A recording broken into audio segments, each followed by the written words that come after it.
Uh,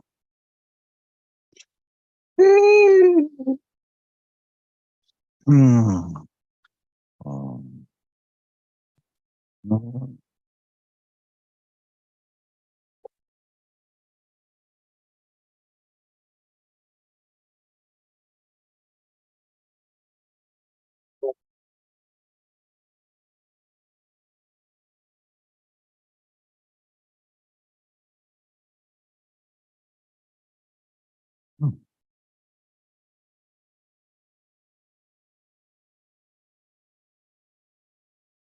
Is it?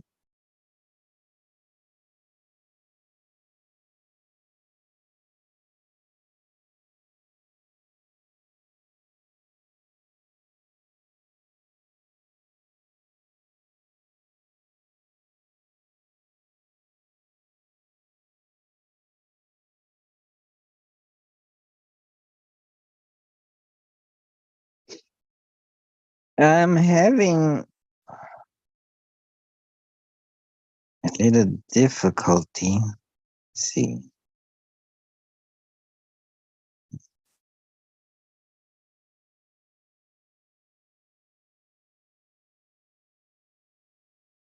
Hmm.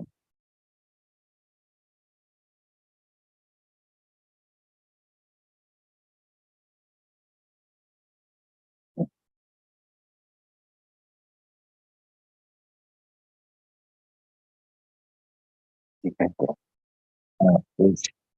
Um, I don't get it. I don't get it. I don't get it. Let's see. Hmm. I got it.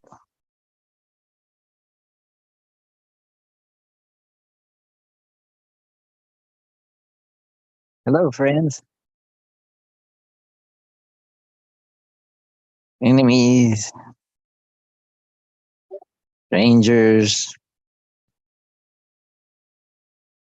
and kind mothers. Ah, there we are.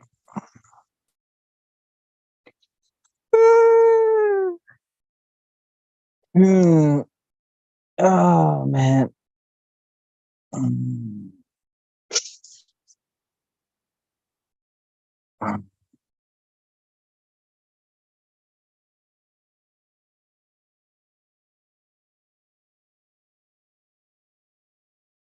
Think clearly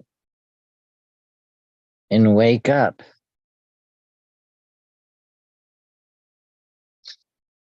Let's see. Hmm. Oh, you know what? I should turn this light on. Hmm. Let's see. Oh, let's see. Hmm. Let's see. What's an interesting book here?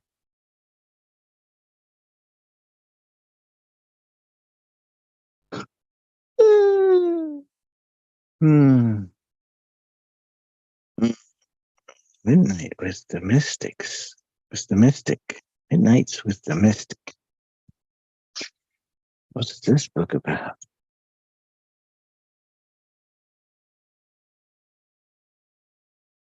Oh, I don't remember this. I don't remember where I got this book. And where did I get it? Midnight with the Mystic. A little guide to freedom and bliss by Cheryl Simone and Sadhguru Jagi Vasudev. Let's see if there's a picture of such guru. Um,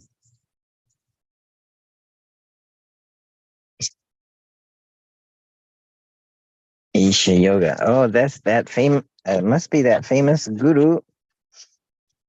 It's on YouTube a lot and here and there. Let's see. Let's see where I land. Let's see.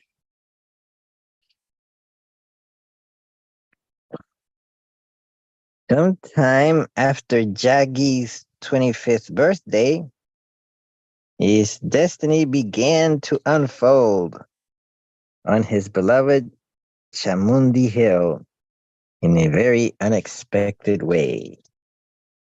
He went there one afternoon, and at about 3 o'clock, he parked his motorcycle and sat down on a big rock that had a stunted purple berry tree growing in its crevice. His eyes were open as he sat there, but something began to happen to him. Suddenly, he did not know what was him. No, what was him was, and what was not him. What was him? Suddenly, he did not know what was him was and what was not him. Suddenly, he did not know what was him was and what was not him. Suddenly, he did not know what was him and what was not him. I think they made a mistake there. They should it should go, suddenly he did not know what was him and what was not him. All my life, I had thought, this is me, he said, pointing at himself. But now the air I was breathing, the rock on which I was sitting, the atmosphere around me, everything had become me. Oh, everything had become me. His consciousness expanded to or he identified himself with everything. Okay. The more I say about this, the crazier it will sound because what was happening is indescribable. What was me had become so enormous, it was everywhere. I thought this lasted a few minutes, but when I came to my normal senses, it was about 7:30 in the evening. So he started at around 3, and now it's 7:30. That's about 4.5 hours. My eyes were open. The sun had set and the sky was dark. I was fully aware, but what I had considered to be myself until that moment had just disappeared.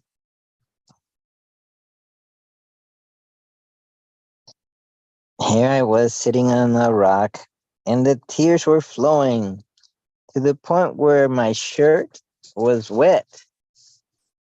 I was wildly ecstatic, although I did not know what was happening to me. When I applied my logical mind, the only thing it could tell me was that I was losing my balance. That was all my mind could tell me. I did not know anything about spiritual experiences. I had not been brought up in any kind of spiritual tradition. I had been fed with European philosophy, Dostoevsky, Camus, Kafka, and the like. Of course, I grew up in the '60s, in the time of the Beatles and Blue Jeans. Those were the things I knew, and here I was, exploding into something completely beyond my ability to grasp. I didn't know what it was, but it was so beautiful, I didn't want to lose it. After about 6 days of this incident on Chamundi Hill, the Satguru said he experienced timelessness again. This time he was sitting at the dinner table with his family for what he thought was a minute or two, but in reality he was there 7 hours, fully aware, though his old familiar self was not there. Everything else was there. This timeless, bodiless phenomenon happened again and again, with more and more in frequency, and each time it happened, he neither slept nor ate for many days. One stretch was 13 days. He did not know what this was. He did not have a name for it. And people begin to say, oh, he's in samadhi. And they put garlands around his neck and touched his feet. Some wanted to know things such as what the future held for them, or when their daughters would be married. He had no words to describe all this. Everything about him began to change. The way he perceived and experienced life changed dramatically. Even his physical body changed. The shape of his eyes, the timbre of his voice, his body structure. The changes were so dynamic that the people around him could clearly see he was undergoing some kind of major transformation. And after about 8 weeks, the samadhi state became an enduring reality. Then he continually saw everyone and everything as part of him.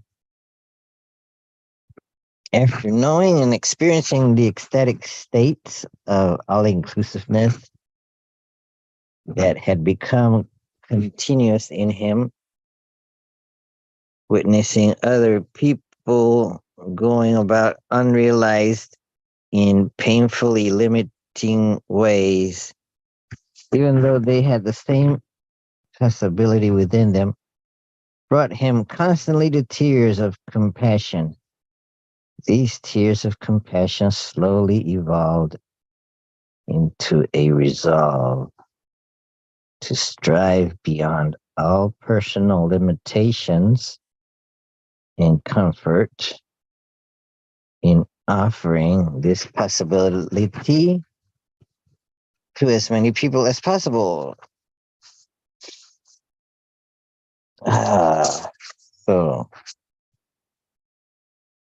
so it is an expression of this resolve and compassion that led to the creation of innumerable powerful methods to lead people into higher states of experience and awareness, which Sadhguru innovatively called inner engineering.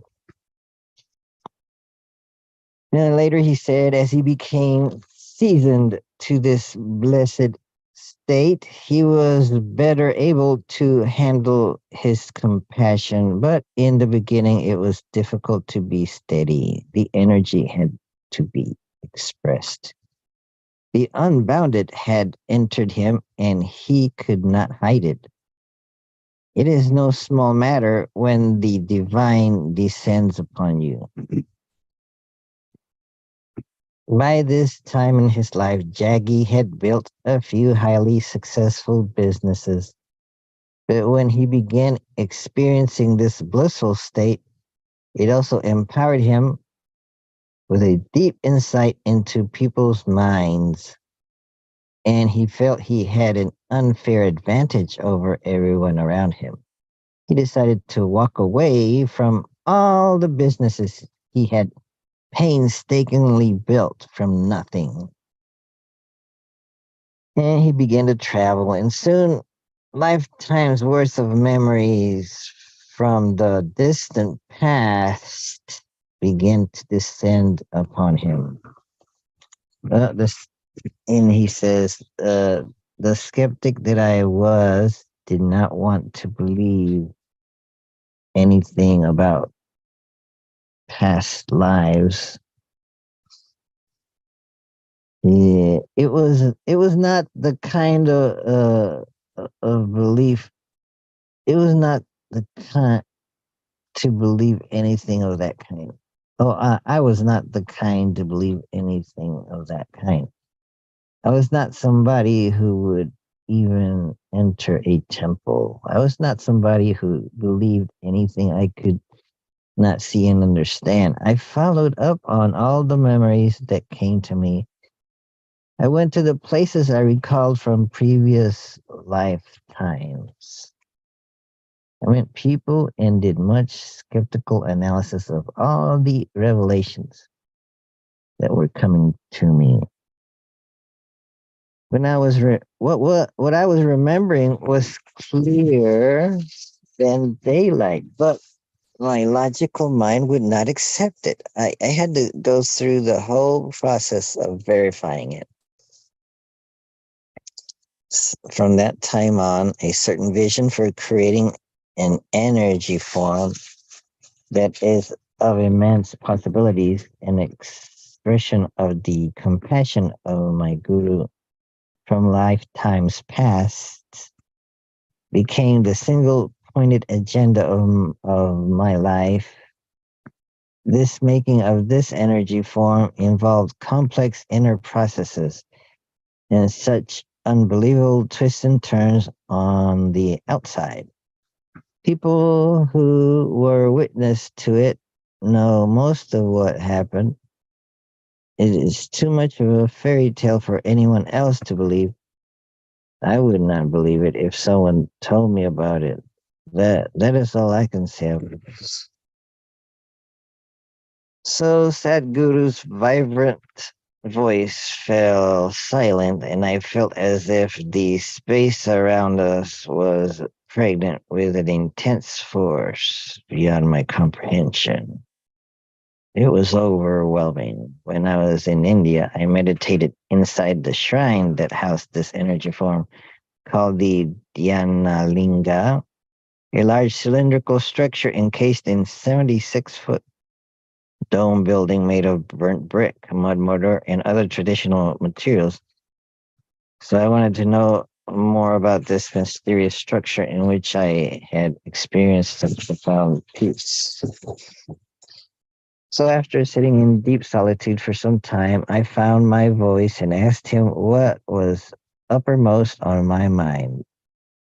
Uh,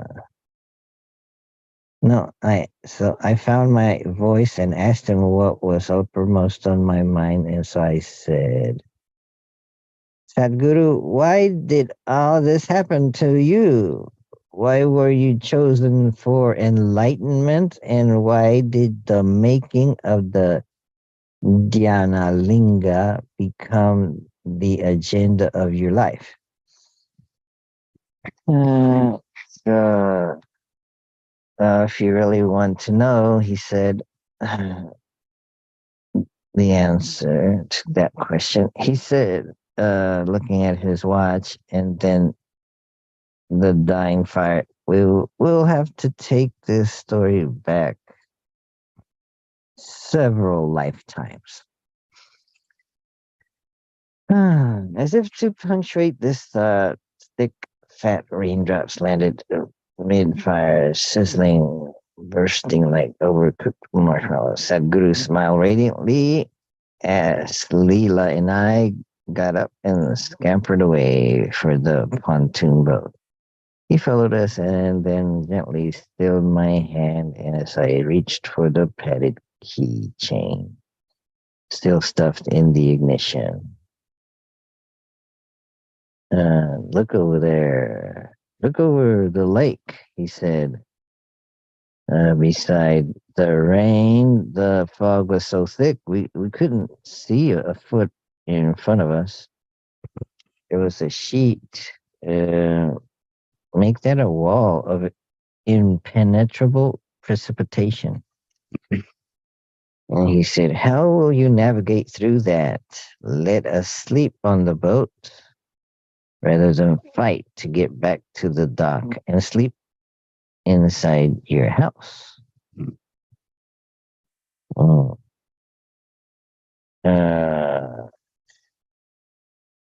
And tomorrow the sun will rise and we can get home quickly. And tonight, why worry about it? You thought to bring blankets, and the roof above your boat is all the shelter we need. So let us rest, and tomorrow we'll return home at first light.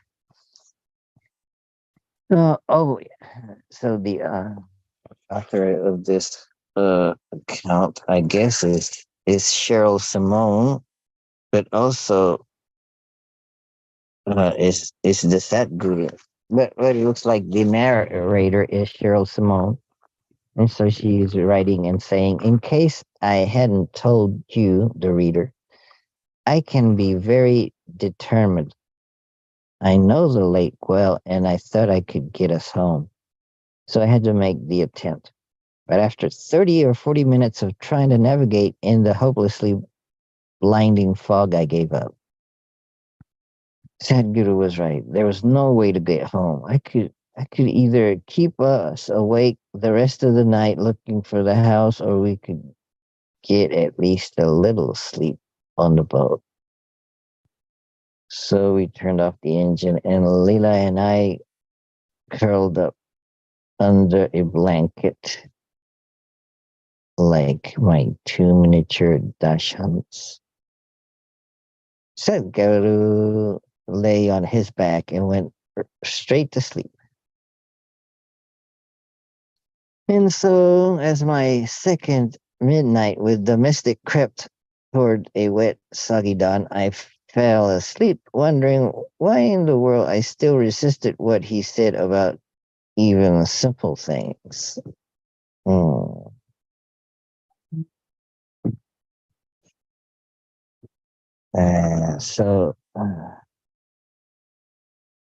This book, with an elegance of simplicity, takes you on an exploration of consciousness that will shift you to a higher reality.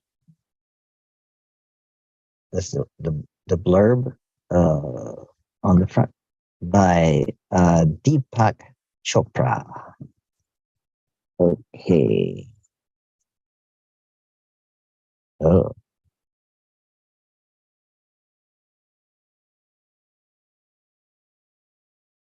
so when you read this book, I know you'll resonate with its truths, be touched in ways that can trigger your own transformation, and realize, as I have, that a peaceful, fulfilling, and vibrant life is available for one and all who open themselves to receive the abundant grace of this unparalleled being. Richard from Texas, from Eat, Pray, Love.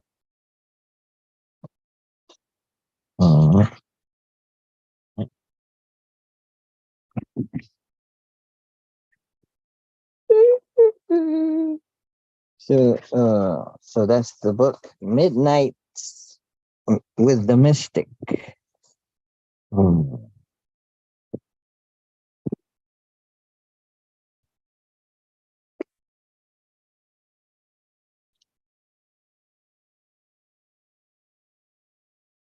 Copyright 2008.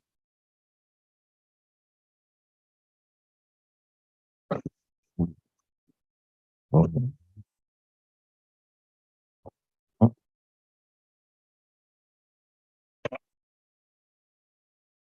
So I guess I should put a bookmark or bend the thing here. Yeah, I opened the book to the moment he went into what they some might call samadhi, whatever it was. And he got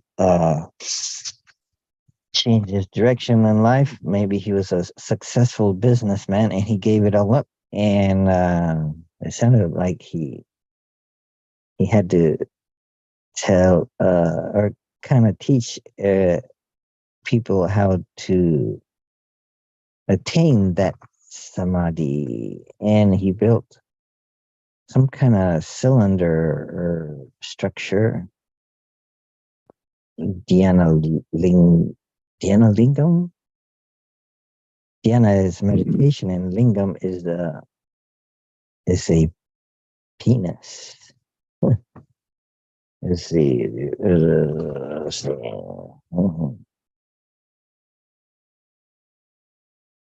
Mhm. So so let's look up Sadhguru Jaggi Vasudev, see if that's the same person. So we could share, see direction. So we can go to Google. Well, let's like go to Bing.com. And then we type in right there, so, Sadhu? No, Sad Guru, uh, Jaggi Vasudev. Hmm. Yep, that must be the same guy. Let's see. Let's read up his what's on his Wikipedia. Sadhguru. Wow, it doesn't even give the full name. Just says Sadhguru. But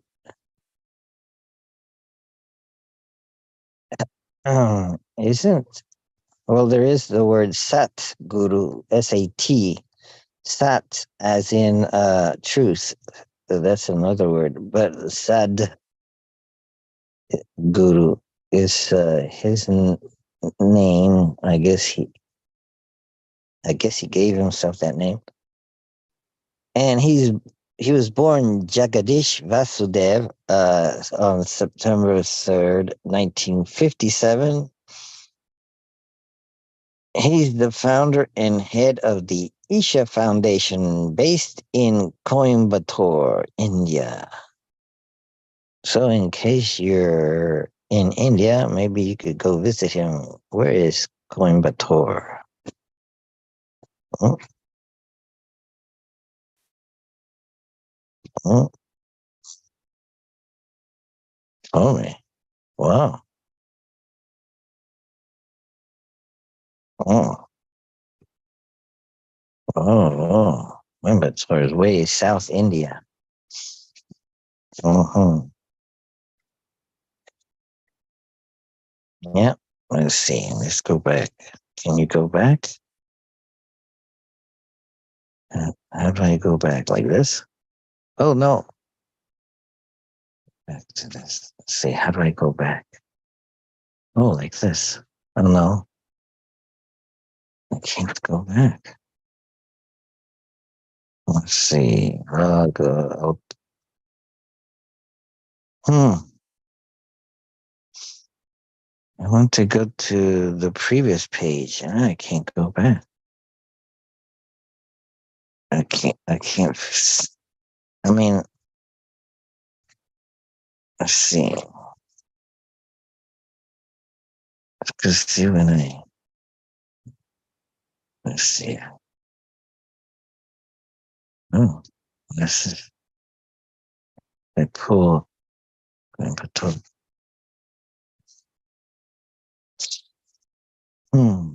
let's see. Uh, uh, uh, maybe I could go sad, oh no, sad guru. Well, there's several Sadgurus. Looks like, let's see, Sad. Oh, there's Sadhana, Sivdasani, Sadhu. So a sadhu is a religious ascetic or holy person in Hinduism. Okay, so sadhu. So sadhu. So there he is. So he established a foundation in 1992. So it's been quite a while. And he operates, or they operate an ashram and a yoga center that carries out educational and spiritual activities. And Sadhguru has been teaching yoga since 1982. He's the author of the New York Times bestseller Inner Engineering, A Yogi's Guide to Joy, and, and the other book, Karma, A Yogi's Guide to Crafting Your Destiny, and a frequent speaker at international forums. So he was born in Mysore State, India. They have that's the same Mysore where they have a center of yoga. The what is called the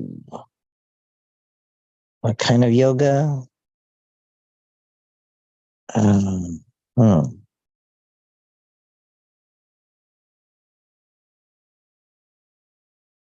hmm, I forget. Hmm, it's a hatha yoga. Hmm, it's it is very formalized or formulated. Inner engineer.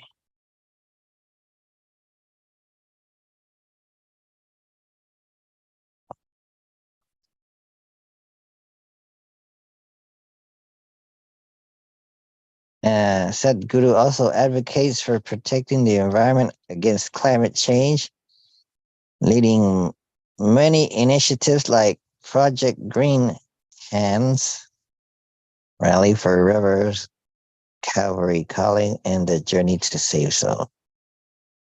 And he received the Padma Vibhushan, India's second highest civilian award for his contributions to spirituality and humanitarian services.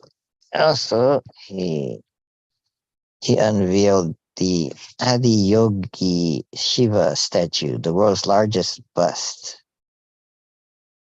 in Coimbatore, India. Oh, let's see. Oh, wow.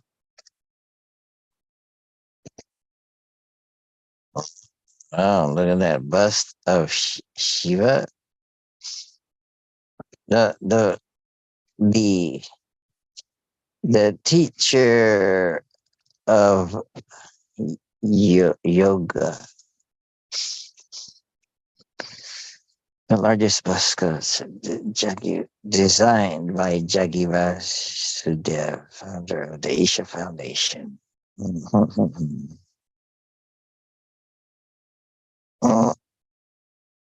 And the Yogi Shiva statues.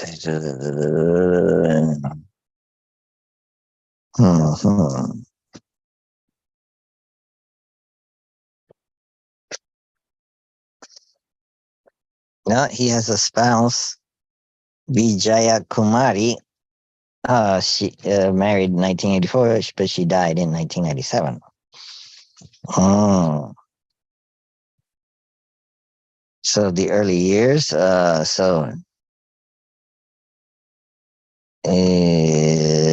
Jaggi was born into a Telugu family.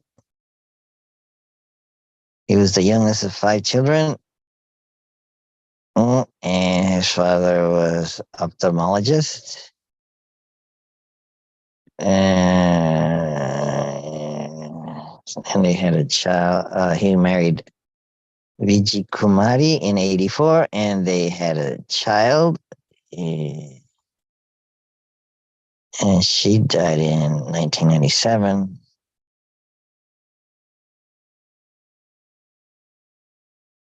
Oh,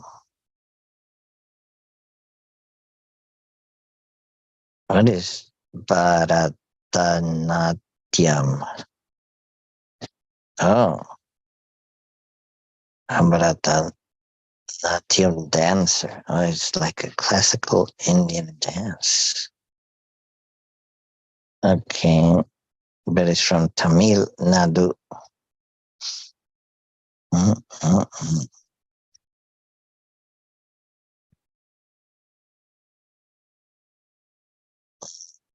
Mm. So let's see. Okay, so there we are with Midnight with the Mystic, a little guide to freedom and bliss. So, holy, holy, there's nobody here yet. Oh.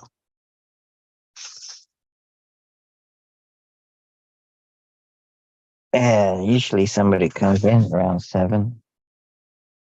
Nobody showed up. Okay, so we'll read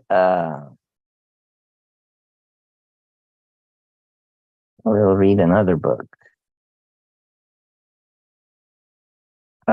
Let's see. Uh, uh, uh, uh, oh, uh, mm, mm, mm, mm, mm, mm, mm, mm,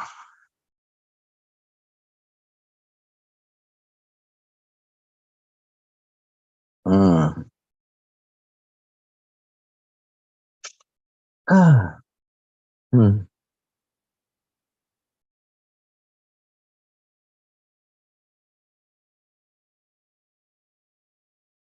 mm. What's that book? Medicine book.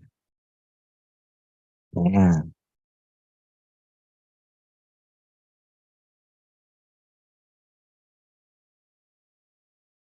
Oh, The Aspiration of Samantha Badra.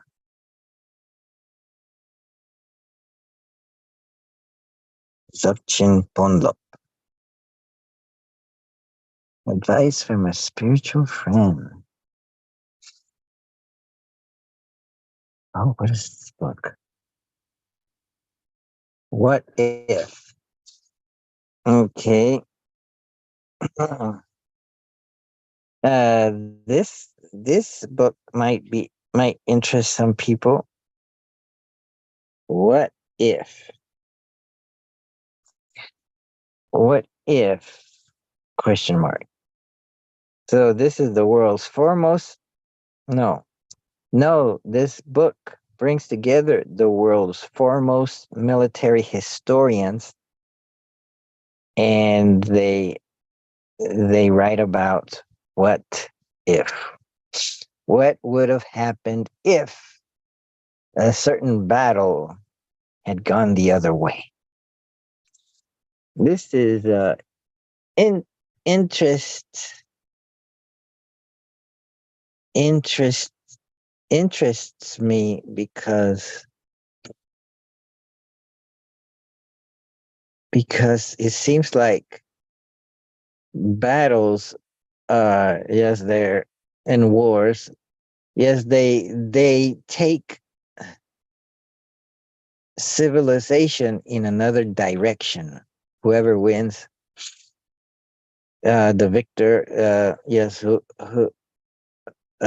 tends to amass the gold, and who who has the gold rules. That's the golden rule, and things like that.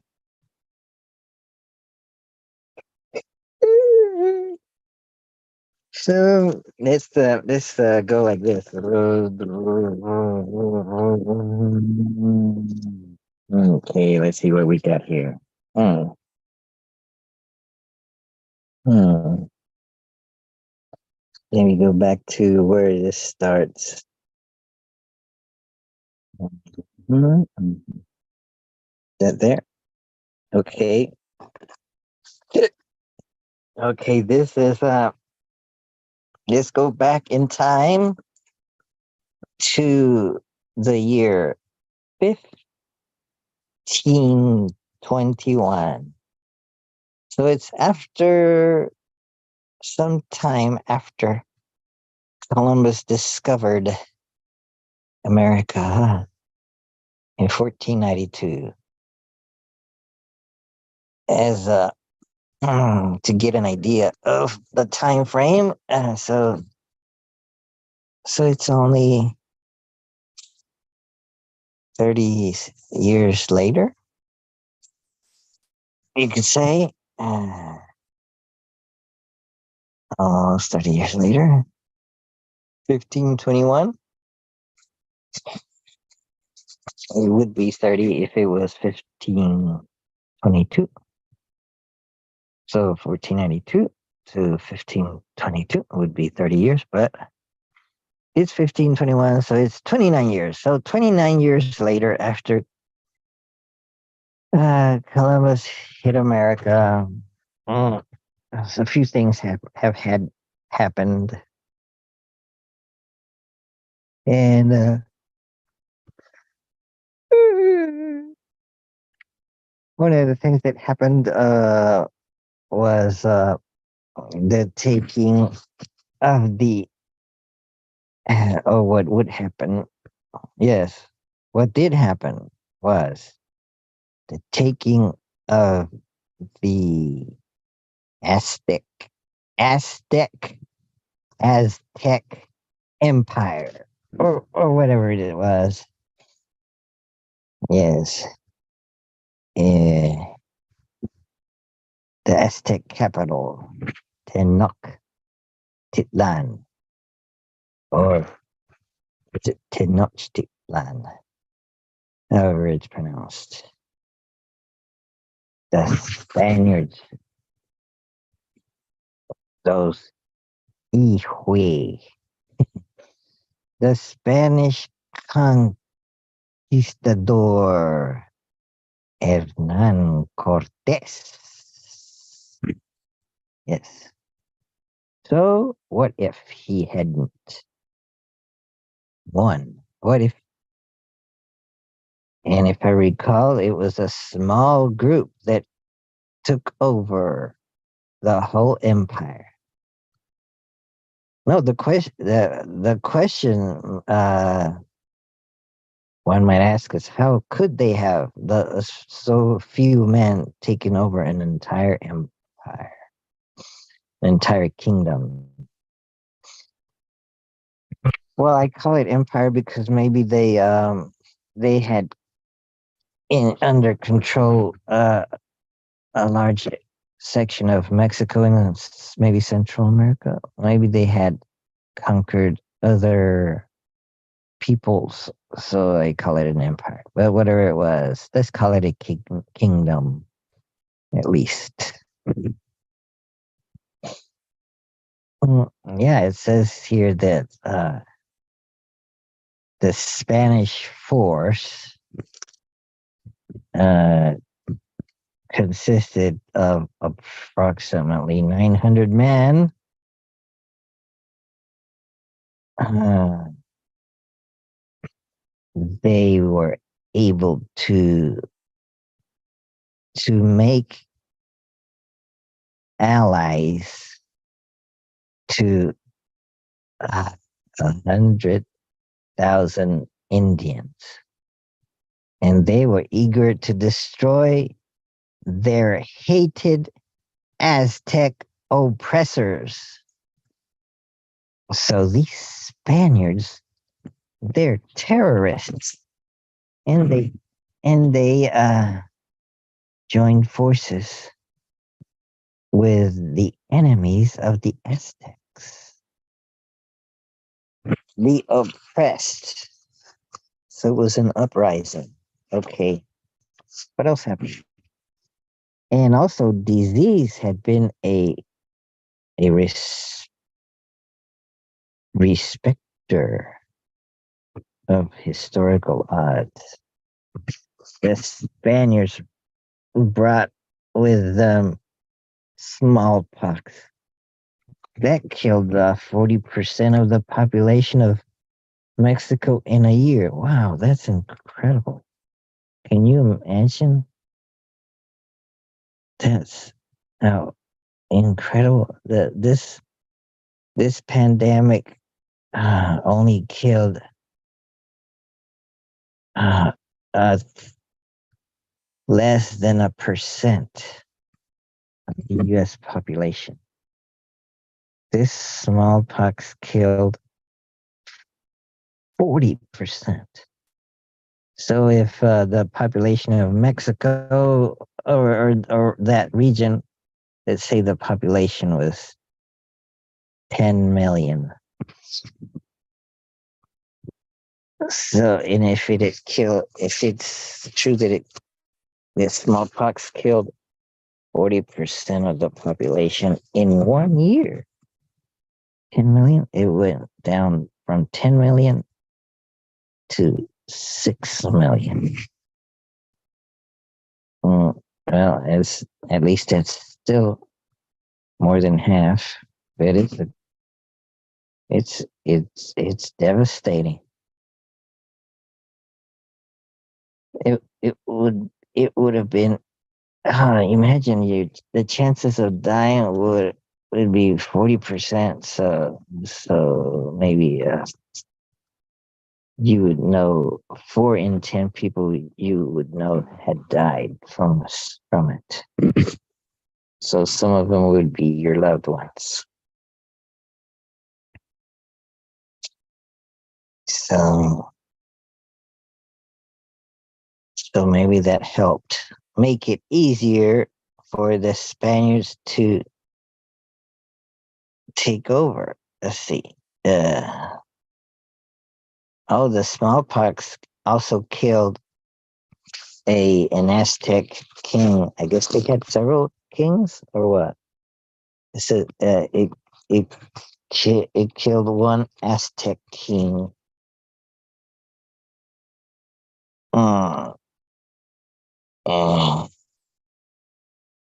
and, and Cortez was pretty lucky. Uh, Several times the Spanish could have been stopped or annihilated in battle. Like Alexander the Great, Cortez himself missed death only because of the intervention of one of his men who was killed as he managed to save his leader. And had Cortez been captured, he would have been sacrificed soon after, and the siege would have crumbled. Uh, so, uh, so he got lucky. He came within seconds of being knocked out. One of his soldiers got in the way, sacrificed his life for him. Say, what if he hadn't? What if he gotten killed? Would have changed history. Maybe the Aztec kingdom would have still been there.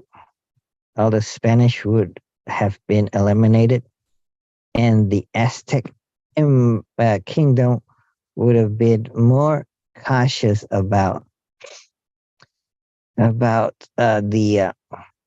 the Spaniards, and they would have continued oppressing those who hated the Aztec.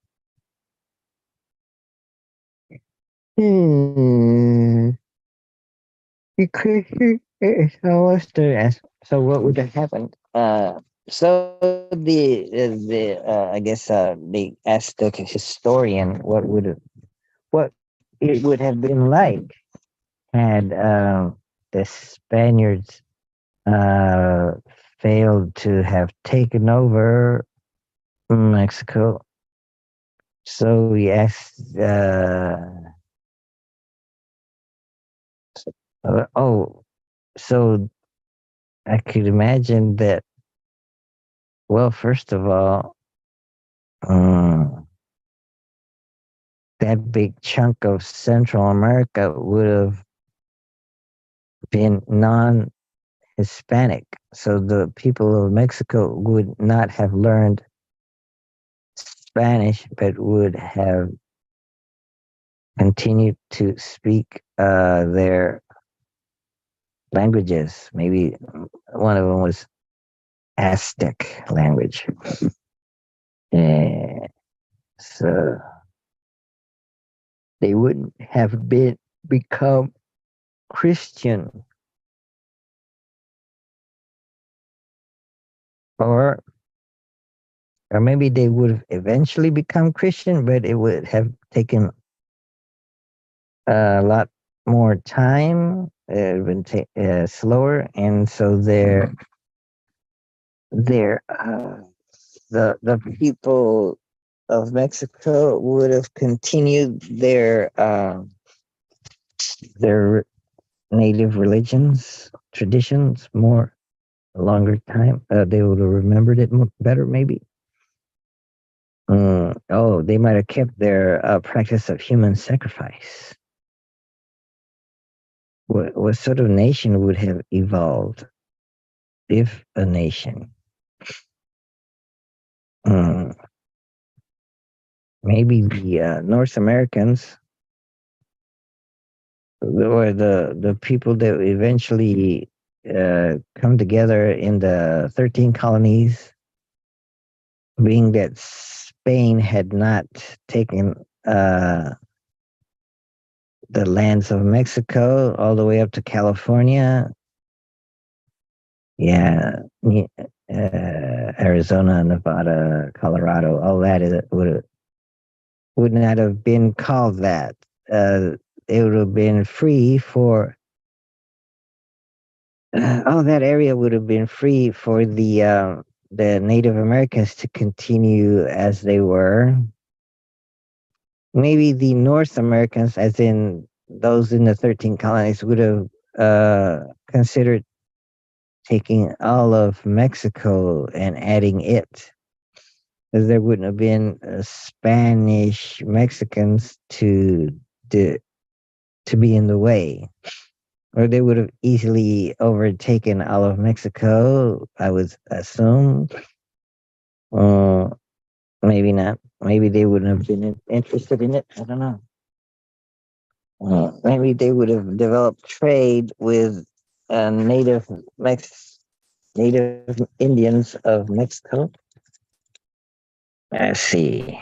So they asked a professor, Ross Hassig, professor of anthropology at the University of Oklahoma, who's one of the foremost authorities on the Aztecs. He's written books on Mexico and the Spanish conquest, war and society in ancient Mesoamerica, and Aztec warfare. And, uh, so see what he wrote or what he thought or imagined would have happened. So Cortez and his men leaped across the breach of the causeway to pursue the fleeing Aztecs, only to see them turn and attack. Drawn into the trap, Cortez and his 68 other Spaniards were captured and dragged off, leaving scores of others dead on the road. 10 captives were killed immediately, and their severed heads were thrown back over the front lines, sowing consternation among the disheartened Spaniards. The remaining 58 were taken to the towering Great Wall, the towering Great Temple, which could be plainly seen from the Spaniards' camps, made to dance before the statue of the Aztec god of war, Huitzilopochtli. Huitzilopochtli. And then one by one they were sacrificed. Their hearts were torn out, their faces and hands flayed so they could be tanned and sent among the wavering towns as a warning. Cortes escaped this fate only through the intervention of Cristobal de Oleo, who sprang to his defense, killed the four Aztecs who were dragging him off, and freed his leader at the cost of his own life. The very conquest of Mexico hung on this single act. The final military event at the conquest of Mexico was the Aztec surrender on 13 August 1521 after the Spaniards broke through the last defenses and fought their way into the Aztec capital of Tenochtitlan. The city lay in ruins, and for 4 days the Spaniards' Indian allies continued to attack the defeated Aztecs, looting the houses and killing thousands. But the events of the Spanish conquest did not have to unfold as they did.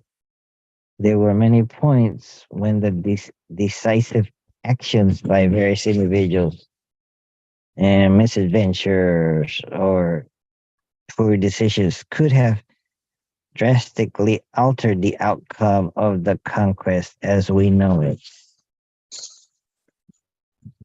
The Mesoamerica was discovered by Francisco Hernandez de Cordova, who landed in Yucatan in 1517. Wow. Within 3 years or so, he conquered all of Mexico. So when he landed in Yucatan, he had to deal with the Maya and other people, and he was repulsed with devastating losses. So he had to regroup a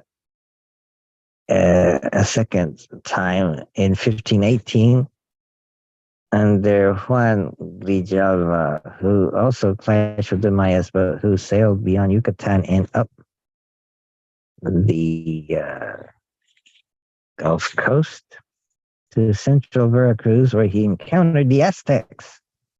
Even before Grijalva's return, the governor Velasquez of Cuba authorized a third expedition under Hernan Cortes. Oh, okay. I misread. So Mesoamerica was discovered by Francisco Hernandez de Cordova. That's a different person from Hernan Cortes. So that's 1517. Then 1518, a second attempt by Juan de Grijalva. So the Mayans kept them at bay. Then the third one was under Hernan Cortes, but when he later tried to relieve him, Cortes abruptly set sail and reached Yucatan in early 1519 with 450 men. Hmm. Hmm.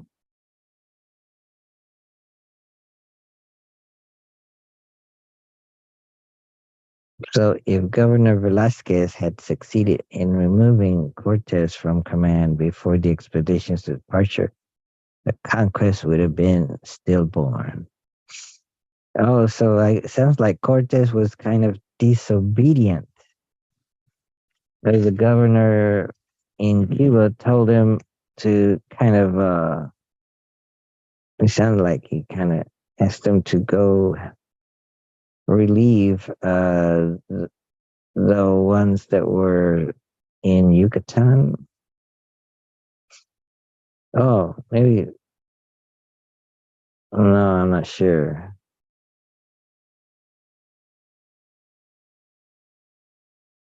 So,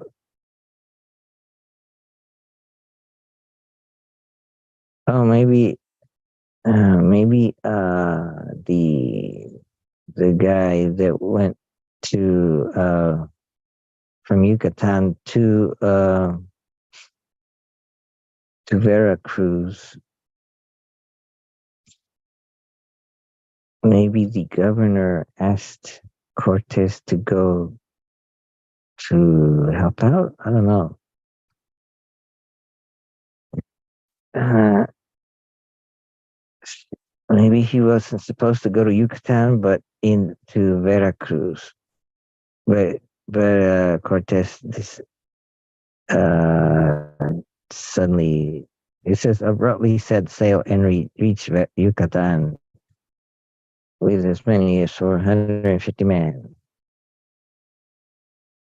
Maybe the governor Velasquez, when he heard that, he he attempted to remove Cortez from command. Maybe the attempt to remove him got there late. If he'd have gotten it early on time, then the conquest would have been stillborn. But having slipped out of Velasquez's grasp, Cortez followed the route of the first two expeditions until he reached Alvarez anchorage in the central Veracruz coast. Then Cortez was greeted by Aztec officials bearing food and gifts. But when the Spaniards refused to accede to Aztecs' request to move their camp, the emissaries left. Had the Aztecs met the Spaniards with massive force, again the conquest would have been aborted and forestalled. But they did not. And once they abandoned the Spaniards on the coast, the local tribe called the Totonacs established contact and eventually allied with them. The Totonac king could do this because the Aztec Empire relied on conquest or uh, uh, uh, Woo. Mm. Are you alone today, Jairo? Yes, No one came to visit you yet? no one but No. Joel, but I can call you Joe. Yes, you can. Mm. Morning. Good morning. You look like you're in a workshop. What are all those bins?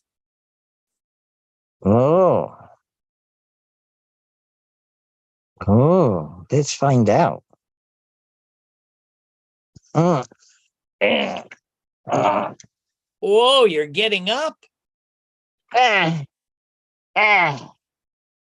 Ah. Oh, it's a different view. Mm.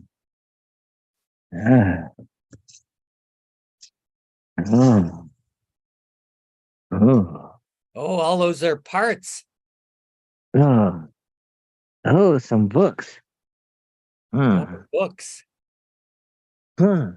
You're drowning in a sea of knowledge. Yes, I was looking at books earlier this morning, and I said, what should I pull out to read? And I pulled out this one and read. Randomly selected something in the middle, and I read it, and it was pretty interesting. And then I pulled up another book called "What If," and so I was reading "What If the the conquest by the Spaniards of all Mexico had gone awry, or had been abandoned, or had been aborted, because there were several moments where it could have. And then what would have been like had Mexico been a land of the natives, like Aztecs and Mayans and all these peoples? What would have? And but I started reading that, but I haven't gotten to the good part. But that imagination of what if is written by an expert on the Aztec culture, some professor from some school somewhere. Yeah, so I started reading that. So this book is what if? What if? What if things had gone differently in different battles around history? Mm, wow. Yes. And and yesterday I saw a movie. What'd you see? Hmm. Oh, yes. I saw an ad in Facebook saying that, yeah, look at this premiere, and you can watch it for free. And so I clicked on it, and then I managed to get a ticket for it for free. And so I went and saw it, and they're premiering it all over the U.S. And so I selected Orlando and a theater I could go to, and I went to it last night. And it's called After Death, and it has to do with near death experiences. And what did I get out of it? Well, what what they talked to different, or interviewed different people that had those experiences, and one of them said that it's all love. It's an ocean of love. The where he went to, and he wanted, or many of them say similar things, or and he wanted to stay there, but he had to. It wasn't time, or maybe the doctor revived him or whatever, and so he came back being very religious, and trying to get his loved ones to believe that it's all love, that God is love, and heaven is wonderful and more real than what we have here. But they wouldn't listen. They thought he was crazy, and his wife divorced him and things like that, and he's left alone. So it's kind of sad. No, yeah. So, but he continues being a zealot for the afterlife, or to think there's something more to it than just this is it. Mhm. Now, we need some practical things. Have you had breakfast yet? Mm. Oh, I will eventually have breakfast, because breakfast is a break in my fast. So as soon as I throw something in my stomach, I would have broken my fast. Well, like, not including water and liquids, so maybe. Have you had Mm. water already? No, I guess I should drink water. Oh, that's a. I should hydrate. Oh, look, here's some water. Oh, it's kind of low. I gotta fill it up. Yeah, I gotta go get something too. I don't know what to have for breakfast. I Oh have wow. I have some frozen bagels I can thaw out. I feel like making porridge, or what's it called? Oatmeal, but I'm Oh, lazy. oh, that's a good idea. Maybe I could make some porridge, some oatmeal. Yeah, that's kind of easy to do, I think. Hmm. And yeah. Yeah. Now, do you know what's going on with Joe Bullock? Did he lose a relative, a parent or something? Mm. Oh. Is there a death in his family? I went to a Zoom meeting and they were talking about somebody, and I didn't, I don't go to the meeting regularly, so I didn't really know what the scoop was. And Mm. Ah, I saw him in Plato's cave the Sunday morning meeting. I think I saw him, okay, but but they wouldn't have mentioned anything then. I don't no, know. Did you I don't know. when I just was sort of hearing this conversation, and I didn't want to sort of barge in and ask what was going on, but Mhm. I wondered if anybody else knew. Maybe he'll show up and we can ask him. Well, I don't know if it's appropriate to ask him. He may not want to talk about it, or may not Okay. Maybe may not we'd want to may not want to talk maybe about it with us. maybe we could ask him, uh, do you have something going on with your life that is inappropriate for us to find out about, or not? Mm. Somehow I don't think that's the right way to proceed, but it's a good thought. So I I'm still looking for a place to stay in Florida if we come down there. Has anybody got a room for us to rent? Oh, maybe you I could clean up a bit and let you sleep on this bed. Maybe with your wife, and I'll sleep on the floor. Mm, I think that might be a little bit too rustic for us. rustic. Might be. Yeah, I mean, it'd be yeah, okay for me alone, but I think Neonita would not kind of cotton on to that kind of a deal. yeah. Hmm. You don't know anybody who's got a spare room in a house or anything that they could put up with a couple of Canadians for the winter? Oh, my brother, uh, Carlos. Let's see. He must be 7 years older than me, Yeah. and he's acquired some place houses that he fills them up with people to rent out. So Uh, he I'd say he's managing at least two houses here and there. So, but I guess one of them that I know of, well, the last time I was there was a family, so that might not be one. But there's this one big house near where he lives that that I recall has had maybe the capacity to have,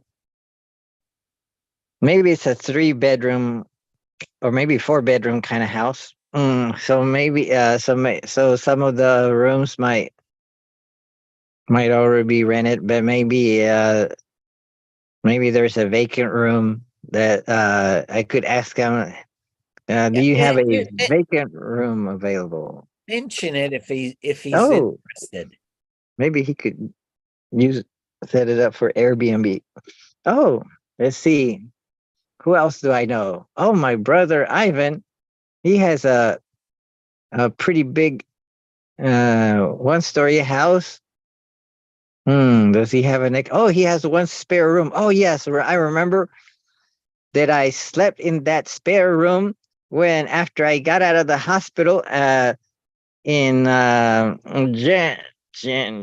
January or March of 2021 when I recovered from COVID. I was in the hospital with COVID-19 for 10 days in the hospital. Then I got out and he let me stay in a spare room. And I suppose it's still spare. And so yes, I broadcast some Wake Up and Think Clearly Saturday mornings in that room. That was in 2021. So maybe that room could be available. So maybe I could ask him, would you make that room available for a friend from Canada who's retired, I guess, with his wife Yeah. and wants to visit the beautiful Central Florida? Something like that. For how many days do you think? Well, it depends how long he's got it available. A month, 2 Oh, months, wow. 3 months. That'd be cool. I'm happy to pay rent. I mean, Okay. that's not an issue, but Okay. So I'll tell him that it could be for a month or 2 or 3, as yeah. many months as you can have it available for. And he would be happy to pay rent, like $50 a week or something like that. Well, I don't know what's appropriate, but I'm sure it's more than $50 a week. Mm. I'm gonna send an invitation to join the Zoom to a guy from Texas. He's never used Oh. Zoom before, so I just mailed him Mm. the link. I don't know if he's awake there. It's got to be 6 o'clock in the morning for him. So I doubt whether we'll see him today, but he just had his daughter add Zoom to his cell phone, I think. Mm. Let me go get some orange juice or something. Maybe I'll put the water on and Mm. make the Let's see if I got any messages from Rami saying that he'd be late or something. Does he usually get here on time? Mm. Because in one message he said, "Oh, maybe that's him knocking on the door." Or I heard the knocking. Yes. Mm. So for the record, Yes. I've actually been listening to you for the last 40 minutes through YouTube. Really? Wow. That must be interesting. Sorry. I And have and I don't know why, but the audio is not coming through for me. So let me adjust this thing. Oh. So I have a There we fan go. on YouTube that was on live. And let's see if that fan left messages. It's not the fucking Canadian, I'm an idiot. Hey, Let's see. sorry for that. You're being I don't care. You will learn one day. Oh God. Why? Oh, look. Yes, You give me demons every my fucking week. number one fan was on YouTube chatting. usually in pain. Every week.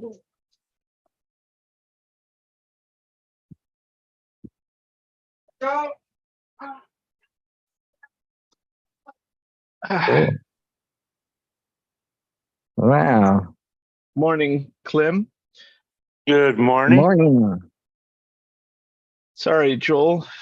Morning, Rami.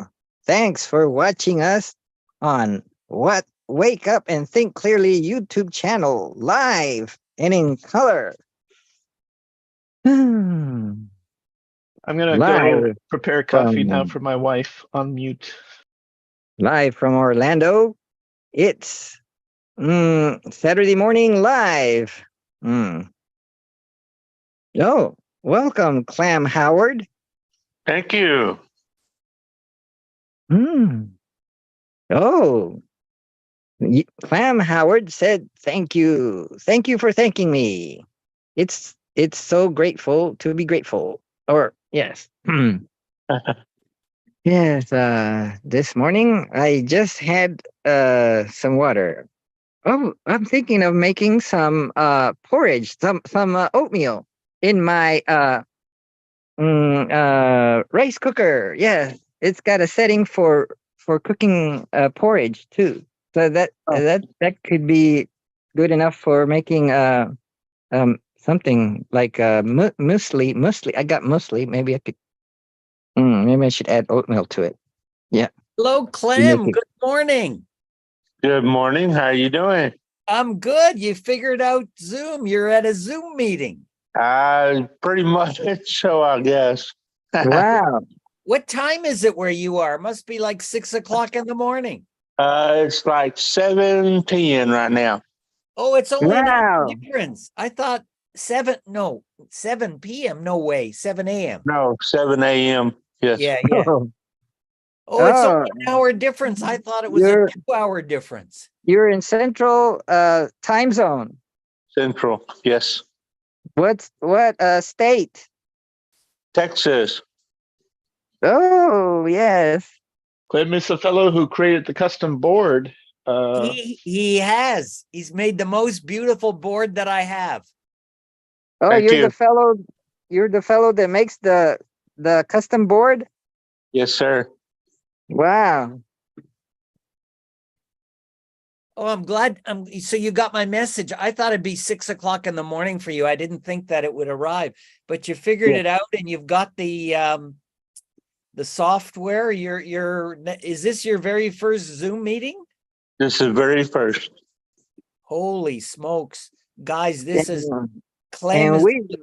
We're here and played- Clem is losing his Zoom virginity, right? we've played this game of Vinci in this meeting at around this time or so, or maybe 9. How many times? Maybe a handful of times already. Yeah. Well, these two guys, Rami and Jairo, are the most experienced Vinci players outside of myself that I know of. Wow. Really? Yeah. They played it a few times and they're both quite good. Even Rami came up with Really? a whole new concept last week. We don't know whether when it's your turn to remove another player's piece, whether it's your duty to do it or if it's just an option. Huh. Introduced a whole new concept we haven't thought about. Oh, an option for a strategic option to combine forces to eliminate someone that's winning, maybe. Yeah, When- well, that's when it's exactly 3 what on 1? happened. He used his strategy to make a move that caused him to win the game. What?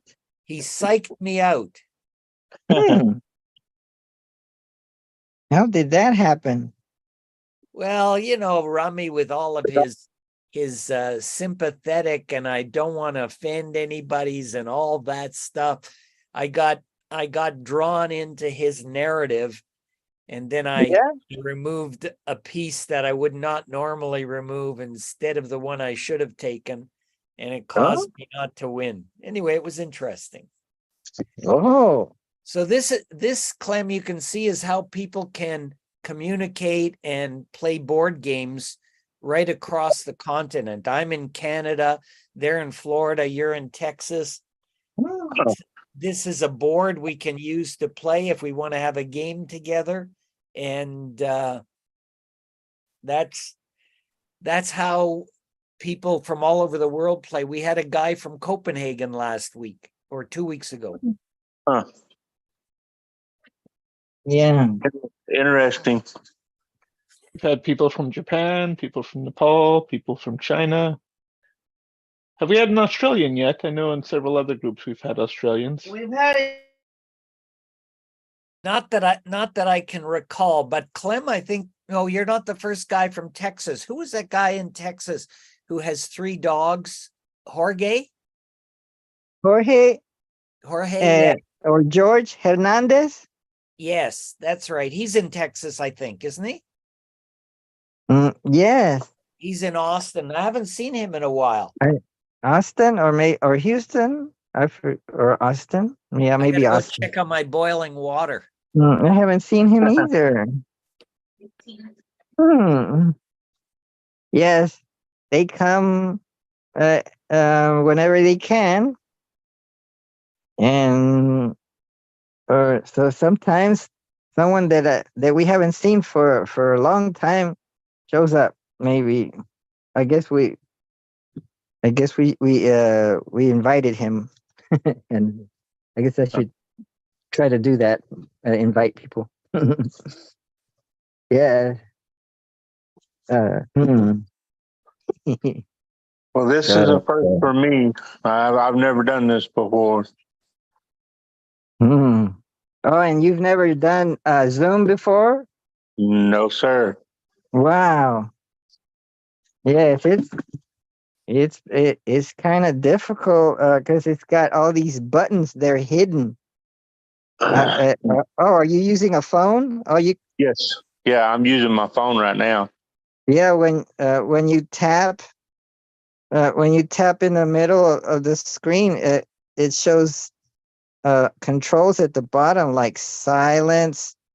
Okay, let me try that. Video, participants, chat. Okay, yeah. Reactions. And you can slide it over towards the left, from right to left, and you get more controls. Okay, cool. Thank you. So it's pretty powerful. All kinds of things that you can do. Huh. Yeah. So sometimes we want to do something and we don't know how to do it. So we try things and that's how you do it. Oh, I guess we could look it up or Google it, how to do this and that. Let's see. Oh, there's my. Oh, I'm gonna try to eat this. This is like muesli. Or maybe it's this one. I can open this one. Yeah. I'm gonna try to cook this. It's got whole grain wheat, dates, sunflower seeds, raisins. Oh, wow. All kinds of grains. Rye, barley, oats, almonds, flax seeds, walnuts. Wow. It's Bob's Red Mill. Country style muesli. Bob's Red Mill's the best. The best I found so far out of all the different notes. They don't seem to cover it in Roundup. They do. Do they? No, I don't think so.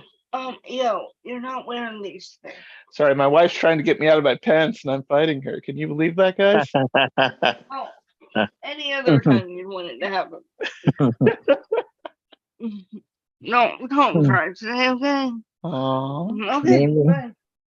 We'll have your coffee shortly. Yeah, you're right to be off. Oh, Clem, do you do woodworking kind of stuff? Okay, bye. Yes. About 10 years ago, I had 2 strokes. I used to be a nurse, and I was sitting at the house going nuts. And I told my wife, I said, I have to do something. Yeah. So I built me a wood shop, and I started my woodworking. and Wow. been doing it ever since. That's awesome. Hmm. Oh man, woodworking is fun. Have you cut your fingers off yet? No, that's good. Thank goodness I haven't done that yet. I have cut myself though before. That's dangerous. Yes, but Hmm. I'll be honest with you, it's a God-given gift. Yeah. Hmm. And did you know how to do woodworking before you started doing woodworking, or you just learned on your Yes, learned? I knew how to do woodworking, but after my strokes, I thought maybe I had forgot a lot of it because of the brain damage, and so I decided I had to try because I had to do something. I had to get out of this house, and it's a little harder, yes, because I have to sit and think real hard on things, but I Wow. can do it, and I'm telling you, it's a God-given gift. Yes, maybe it's exercising your brain like a muscle. Yeah. So Yes, I it agree. doesn't get worse. I Yeah. agree. And yes, learning something new is good exercise. Yes, Yes. Hmm. Wow. Yes. It's hard. Yeah. it is. Yeah. I like to work with wood. I don't get too much of a chance to, but I built some bookshelves for all these books. Wow. Yes. And hung these televisions from the ceiling. Hmm. And I got some pieces of wood that I want to maybe build a table, but I haven't gotten around to it, and there's no space. Right. Yes. Let's see what. Hmm. I'm wearing shorts. Maybe I should wear some. I mean, I'm wearing underwear. Maybe I should put some shorts on. Oh, here's some shorts. I got stuff on my bed. It's a big bed, but I use it like a table. I'm still in my pajamas. Oh, we have Rami is back. Yep, there he is. Sorry, guys. My wife has the power of resetting our internet, so if I'm not doing what she wants, she just knocks me right offline. Well, whenever Wow. I hooked up, it asked me if I wanted to use my phone and Wi-Fi, so I put that. So I'm Yeah, hoping I don't lose connection. yeah. If your wife shuts off the internet or pulls the plug on it, you still have the the outside network. Right. Mm, mm, Huh. You need mm. something. Hubby, Wow. Oscar needs something. Mm, mm. And have and hmm. What other I what oth- what You things knocked have him you offline. Clem, what things have you made with your woodworking shop? Things for others? Like what Yes, kind of things? I had a lady from Arkansas. I built her, or I'm working on it right now, is a China hutch. Mm, And I see I built, I usually make round top cedar hope chests. Um, just about anything, because if I don't know how to make it, I always tell people, if you wanted me to try, I will try. And if you don't like it, you don't have to buy it. So wow. I'm always looking for something that's a challenge. So And you can get plans for it for them well, I or usually draw them. I usually I have the ability, as long as I can see it, a picture or something like that, I can sit and draw plans from it. Mm, So I do my own plans. mm. Oh wow, that's good. Oh, Oh, It's something that gives me a reason to get up every day and look forward to it. wow, you got up early today, or you get up this early usually? No, well, yeah, yes and no. A lot of times I'll sleep in, but I had my alarm set to be going off. Matter of fact, I probably need to turn it off because it's probably going to go off here in a minute because I woke up early. Oh. Mm. Here's a beautiful day in the neighborhood Well, it or sure in the looks like it. backyard. I live in the backyard. That's the back of the house, the main house. And here's a little shack where I live. Hmm. And where And do you here, live? this is In Winter Park, the Florida. city of Winter Park. And let's see. I'm living in That's- Orlando, which Orlando. cities border each other. Yes, I'm just north of the international airport. Wow. Let's I live see. in I live in Sweetwater, Texas, where the largest rattlesnake roundup is. Sounds beautiful Oh, and exciting. oh, so you met Joel in the snake rodeo or something like that. That's correct. I have a booth I set up every year at Rattlesnake Roundup, and he showed up and spoke to me, and we've known each other since then. And what do you sell in the booth? Your woodworking, All- maybe? Yes, all my wood products, and then I also build, like I said, I build those round top cedar hope chests, and I'll sell chances for people to win it. So, Wow, you're so creative. well, thank you. Wow. You'd be surprised. A lot of people can do it, but they're scared to try to do it. Mm. Yeah. It's the same with playing Vinci. Yeah. They It's can do just it, like but they're playing Vinci. scared.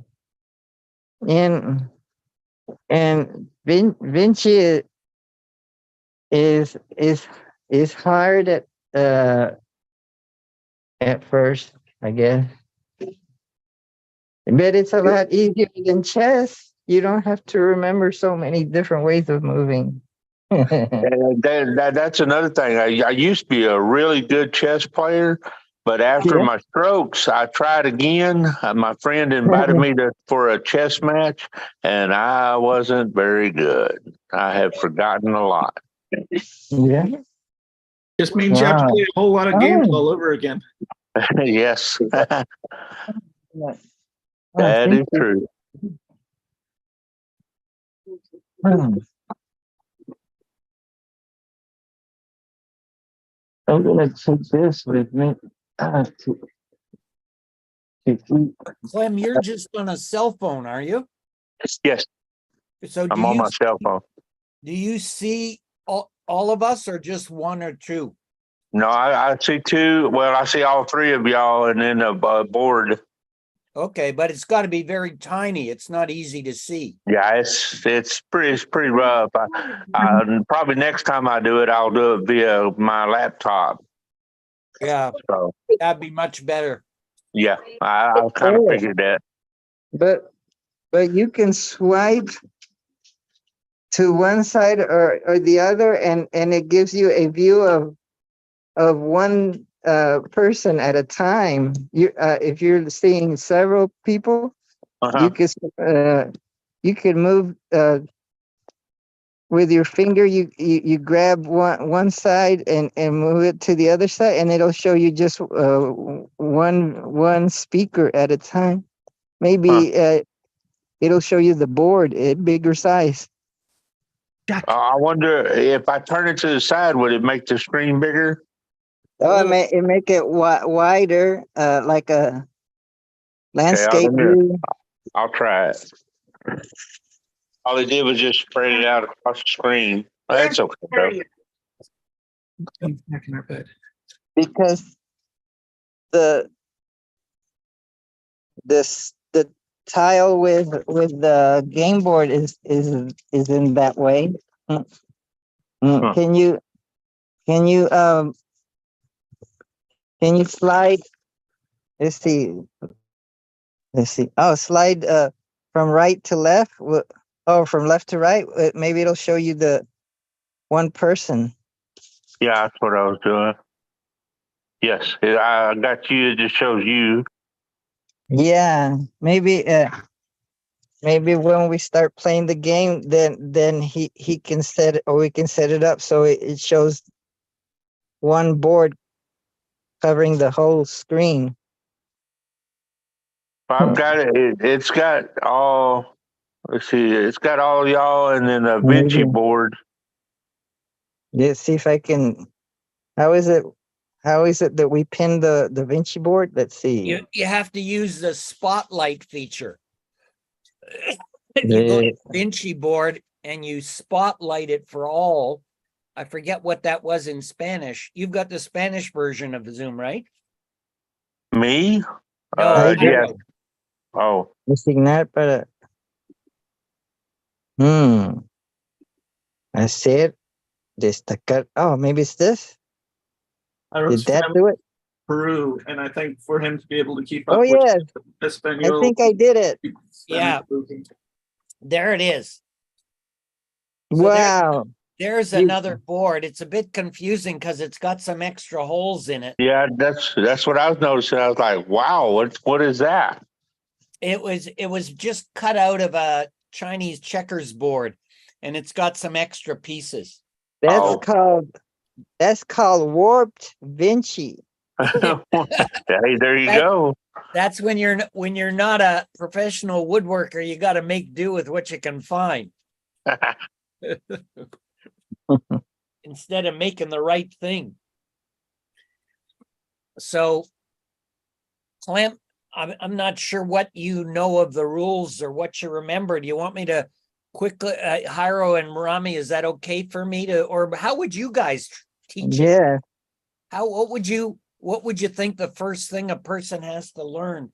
I guess this is confusing because we got these extra holes there. I'm Maybe- I'm a man of drafts, so if I were to start writing instructions, they'd come out very simple, and then I'd, like you have done, fill in details as going along, and or revise and or correct. Mm. Nope, this is, see, already I've done something wrong. I picked out the 1/4 cup instead of the 1/3 cup. Here we go. Anyway, So let's see. Do you want us to try to explain it?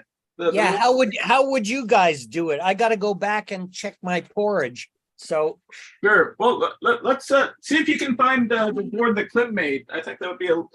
it's down in my car. It's my Oh. favorite board. It's all the way down. I Okay. keep it with me all the time. And I show people this is the first American made Vinci board made in Texas, made out of salt Oh. oak. So Vinci is shares with another common marble game, Go, in that it's about capturing territory. Mm.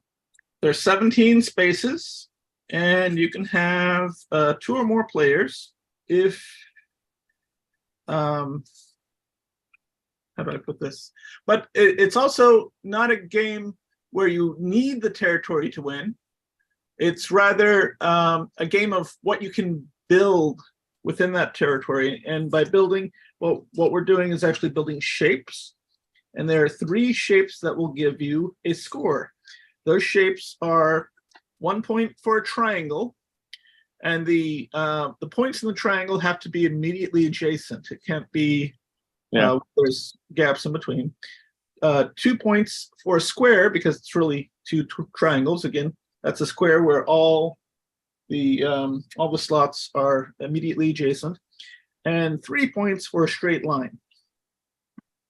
You're already familiar with the shape of the board, given that you've made one. Correct.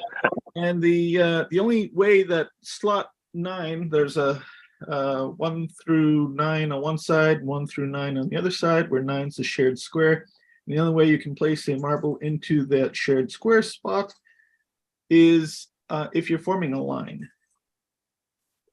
Now, There's something that he's incorporated. There are various kind of rules, and we played variations of them. But the one I've seen consistent throughout them is something he's termed as equalization. Because the person who goes first will automatically have, if it's a 2-player game, for instance, will have 9 pieces at the end of the gameplay, and the person who went second would have 8 pieces, and that's a result of there being 17 squares. 9 and 8 is 17.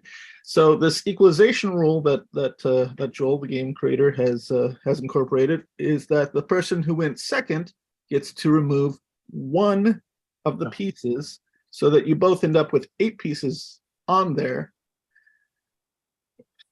And then you do the scoring. It's played usually a Canadian game, as Joel has described it, operates in 3 innings, or more generically, that would be rounds. The person who wins the first round gets 1 point.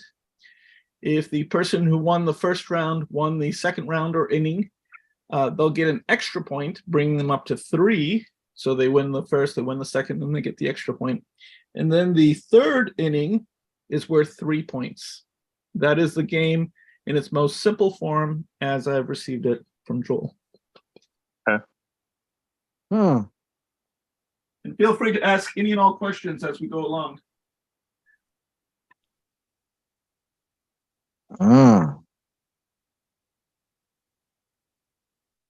Interesting.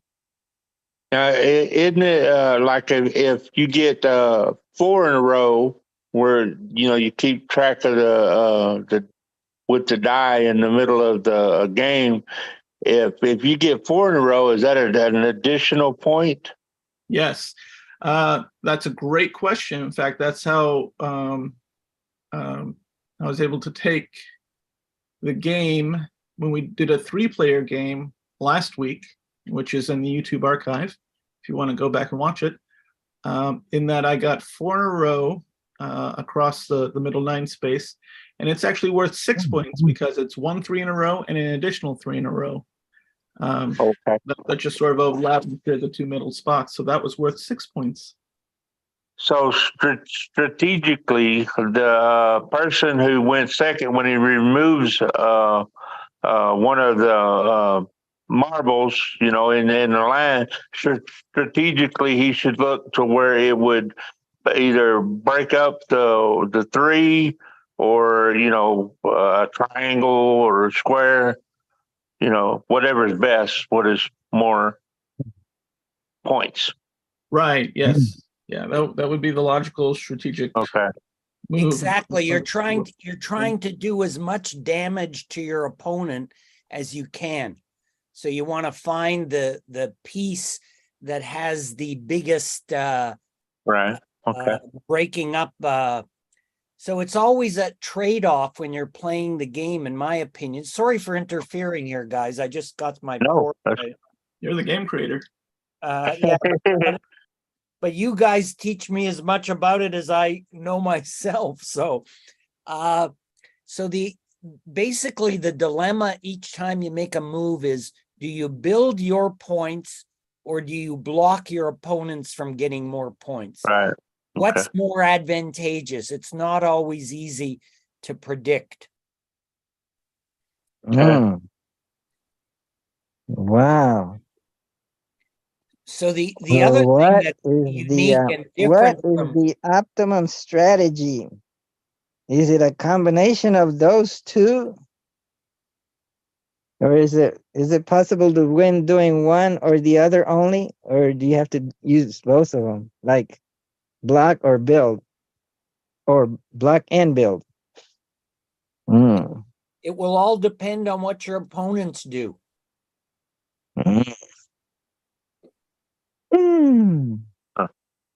I'd say it's probably a hybrid of each, but dependent upon a number of factors, at least 2 or 3.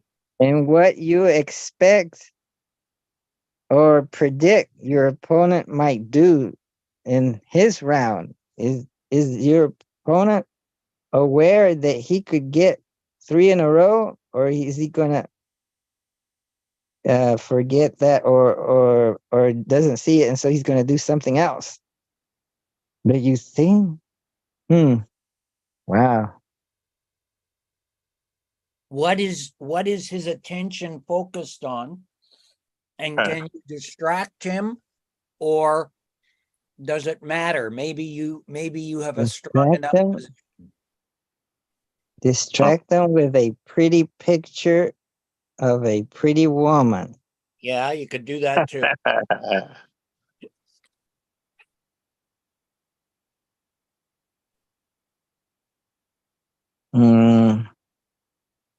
Wow. So have you explained the arrangement of the board? Can Pretty much. So this very centerpiece is the only spot that has that doesn't show up. I need something darker.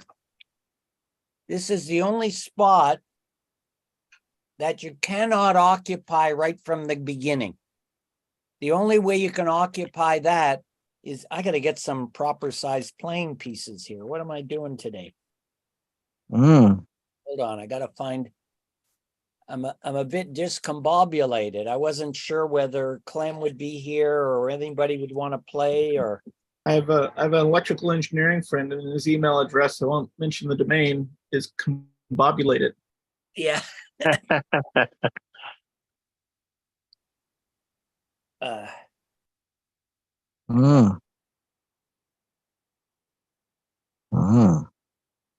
Dropping all these pieces around. Hold on.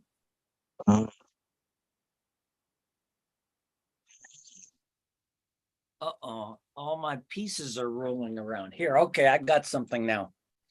See, the idea is that you can play this with anything. Once you got the board and you know how to play, you can use marbles, you can use playing pieces from another set or what have you. Oh, you know what? You could use a chessboard and then cover the squares that will make the board like have those 3x3s touching, 2 3x3s touching. That might be and use for a 2-player you could use the white pawns. Oh no, there might not be enough. Yeah, there would be enough, but just exactly enough on a chess game. I mean, not in. There's 8 pawns. Is that all you need? Yeah, you'll need one more, but you can use one extra. Remember, you remove one of them. In the end, you've got 8 for each. Oh, I dropped a bunch of pieces on the floor now. Oh my God. Anyway, so that's the center. Okay, you cannot occupy the center unless it forms 3 in a row. And we're using the holes that I'm using have that have like a bed for the marbles. But Yeah. not. Can you cover the holes that we're not going to be using with tape? I wonder if I have enough pieces here. With the tape? Do you have tape to cover the other holes that are not being used? I could do that, but I don't have the tape handy. It's gonna take me time to get that organized, and also it's a little more visually challenging. Oh, It makes people have to concentrate. These 3 don't count. Let's see if I can cover those 3 up. Whoop. Yeah, here I can put 3 blue ones. Maybe those 3 could be used for purgatory or something. Your pieces would go there. Counting the innings. I'm really getting screwed up here. Guys, I'm doing too many things. I got my porridge in one hand. I'm dropping game pieces in the other hand. I got to take a timeout. It's all right, Joel. That's a good move. I was multi-failing myself.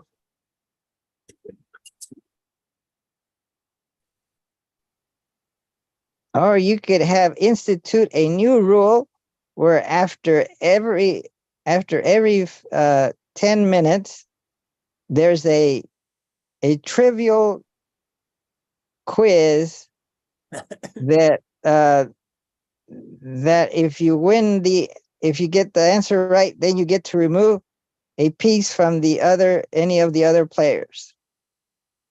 Well, you can make it as complicated as you like, but the bottom line is, can people recognize shapes, basic shapes?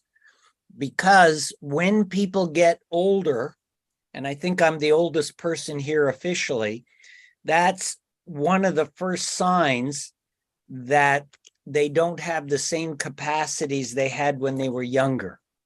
Mm. So people will have challenges. Some people, young people usually don't have those problems until they get to be over 60 or 70 or maybe 80. Mm. So it basically uses those three primary shapes. And I should have another blue marble, but I don't. It rolled away now. Mm. So there's a triangle for you, but that's off the board. Mm. These little holes are off the board. I don't have any pegs that are just the right size. I got too many Mhm. things floating around here. And this is Okay. the one spot in the center. I got a little red fluffy ball. That's the only one spot that you cannot use until it forms three in a row. And the way that I would teach this is to ask people if they know how many ways you can form three in a row through the center, Yeah. and if they can see them all, because there are actually Let's 9 see. different ways. 1, 2, 3, 4, 5, 6, 7, 8, 9. Is 159 a valid way, Joel? Yep. So 1, 5.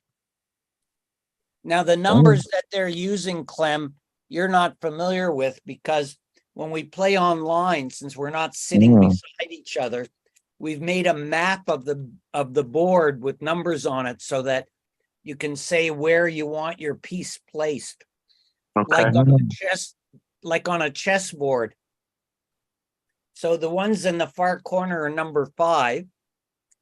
The center in each one of these halves, you might say, is number 1. And the center is number 9. So that would be one way to get 3 in a row. Okay. And of course, oh, my skin is too dry. I can't get these pieces out. Oh yes, this board stretches out the board in Yeah, it's a little opposite harder to directions. see. So that means that a square would look Oh, like God. what's that shape? Parallelogram. Parallelogram.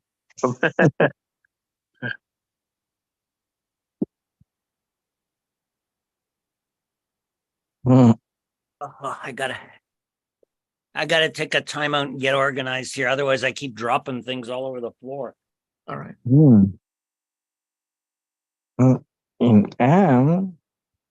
I'm going to attempt to cook some porridge, Oatmeal. some oatmeal, one part oatmeal, one part muesli, and one part, well, whatever, however much water it needs. I'm gonna use this rice cooker. It's got a porridge setting. Let's see how it comes out. I'll try not to make too much. there's a variation of the game called Four Orphans, which would enable a 4 in a row, which is the longest possible. I don't know that it's good to introduce with the Four Orphans variation, though. I wouldn't at this point, simply because I think that the way to start people is just to let them know the basic game and the basic rules and the basic shape of the board. Very good. But I do agree that once you get familiar with that, there are several or multiple variations that can make the game more interesting and more challenging. And I have to go to the washroom. Right. So an example, Clem, we, Jairo, Joel, and I, well, Joel's done this before, no doubt, but Jairo and I think it was our first time last week where we played a 3-player game, which Joel included. Because there's 17 spots, that means that you have 2 people with 6 and 1 with 5. The person going third ends up with 5 on the board before there's the elimination. And the way he had set it up is that there was a knock-on effect. The person who went third, who has 5, chooses to remove 1, and then the person who had 1 removed gets to remove an additional piece. I don't know if it's limited necessarily to the one who still has 6 pieces, though. There's a lot of implications to this game. Let me go let the other know. The way that I think of it, or I try to explain it, I'm not sure if it's the best way or the only way, is that it's, in my opinion, as complicated as chess, but with much simpler rules. Well, simpler moves, I would say, but it's somewhere between chess and Go and something else. Yeah, I think that's a fair comment. And you can, if you have any pieces from another board, because the biggest problem for Clem is he can make the boards, but then just assembling all the pieces, and packaging it up is a big hassle and a big investment of money and energy. And until people know what the game is and if they're going to like it, they don't want to pay for that. Well, I mean, marbles don't necessarily cost as long as they're different colored. And you don't need anything other than perhaps if you can include a die if you want to decide who goes first. But we haven't really used them. I mean, that can be decided by a coin flip or a couple of coin flips if there's more than one person. Yeah. So marbles and a decider, even that's not necessary if. So people want to decide amongst themselves without an aid. I should go through all the games we've played and edit and combine into a big video showing all the games we've played. I mean, all the Vinci games specifically. All the Vinci games we've played. Yeah. So Can you do that easily, Jairo? Do you know how to edit that kind of video? And then upload it to this channel, and well, or maybe I could cut out only the games we played and make a video of each one and then put them in a playlist. Yep. And then click on the playlist and you can select by what day it was or it's sorted by whether it's a 2-player game, a 3-player game, or a 4-player. What kind of game it was. As long as you're describing each video in the description well enough, like 3 players, comma 2 players, comma 3 players, or you'll come up and with. Then start the video when the rules are given. Good then in the final analysis, there's only really one way to learn it. It's just like playing chess. You got to actually play it. Yes, agreed. Yeah. You know, Mm. you can read about it, you can think about it, you can imagine it, but the Mm. actual learning of the game will only happen after you try it. So And having Mm. said so, what would you like to do this morning, Clem? Would you like to play the game or watch the game be played? In all honesty, I'd like to watch y'all play the game. That's how I And started. if I have a question, I'll just pop in and ask. And Having Okay, that makes sense. So who wants that? Do you want, should we start with a 2-player game for the championship That's of the the simplest. state of Florida? Oh, this is no championship. It's just a friendly practice demonstration round. Mm. Yes, a 2-player game. So, And yeah, Vinci, you're or Joel rather, you're our game master here, and you know Hyro and I are both familiar enough with the rules that if either of us don't think that all the rules are being followed, we'll call out on that. okay, Hmm. so the first and most important thing about a game is who's playing. So until you have that, until you have at least 2 willing players, you've got nothing to observe, nothing to talk about, blah, blah, blah. So am I clear that Rami and Hyro are Maybe. willing players? Well, let's see. Maybe we need to let's see show an avatar. Well, Yeah. I'm not even sure what an avatar is, but for now, Okay. okay, so Hyro will be one avatar.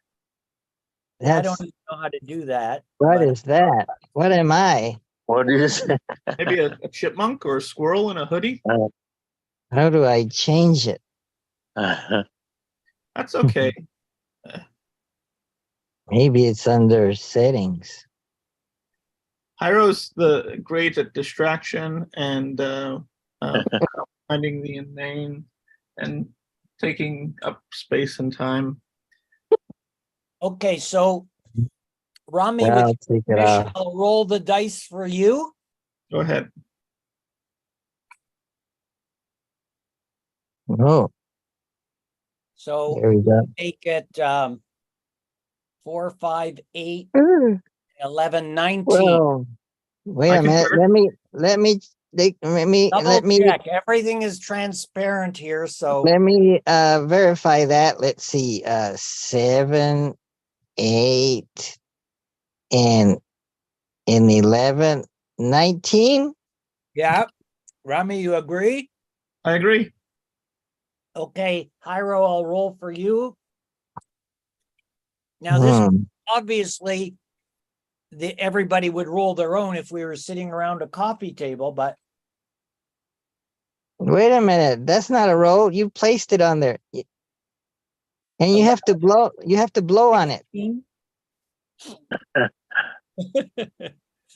6, Oh, let's see. 16. Okay, so Hyro Oh, had the higher Yeah. roll, I think. 22. 21 or 22. I didn't. Doesn't matter as long as it's more than Rami's. You've won the roll. I've won the roll. You've won the roll. All right, I won the roll. Let's stop here. This is good. I like winning. Everybody likes winning. Let's Okay. see. Oh, what do I get? What? Tell us what Hyro gets. Hyro gets to make 2 decisions. Oh man. One, he gets to decide whether Life-changing. he wants to play first or second. Hmm. And 2, he gets to pick the color of the dice that he will use to keep his score. Oh wow. Oh Okay. man, those are tough. Let's see. Decisions, Hyro. I'll choose. I could also, instead of choosing whether to go first or second, I could also choose to deny my choice of whether to go first or second and let Rami choose that. I could do that too, couldn't I? You could? All right, so you're taking the responsibility from yourself and placing it on me, Haro? Yes,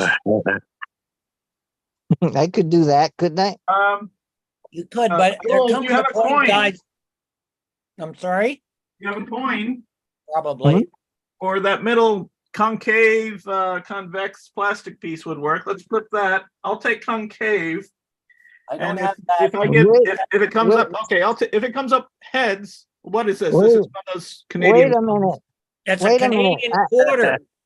Wait a Canadian minute. quarter. So does it have Queen The game Elizabeth doesn't have II to or take this King long, Charles Clem, but these III? guys can go on forever. Wait a minute. I haven't made my choice yet. And Oh. I haven't chosen what color They can What drag the- this out forever, guys. Let's have a game already. okay, I'll go second. Okay. There we go. And Now what color? I get to choose what color die. Yeah. Oh, green, as in, oh, there's no green. Oh, it's kind of green. Teal. Okay. Rami, you got to go first because Hyro is already picked, and you get to pick which color die you want to use to keep your score. Mm, Today I'll take the white and black. White and black. Okay. white So and black. green and white. And because we don't have any other players, we don't need any of these other die, but I'll use the blue one just to keep a record of what inning we're in. Oh, So we'll take these three and get rid of them for now. So we're in the first inning.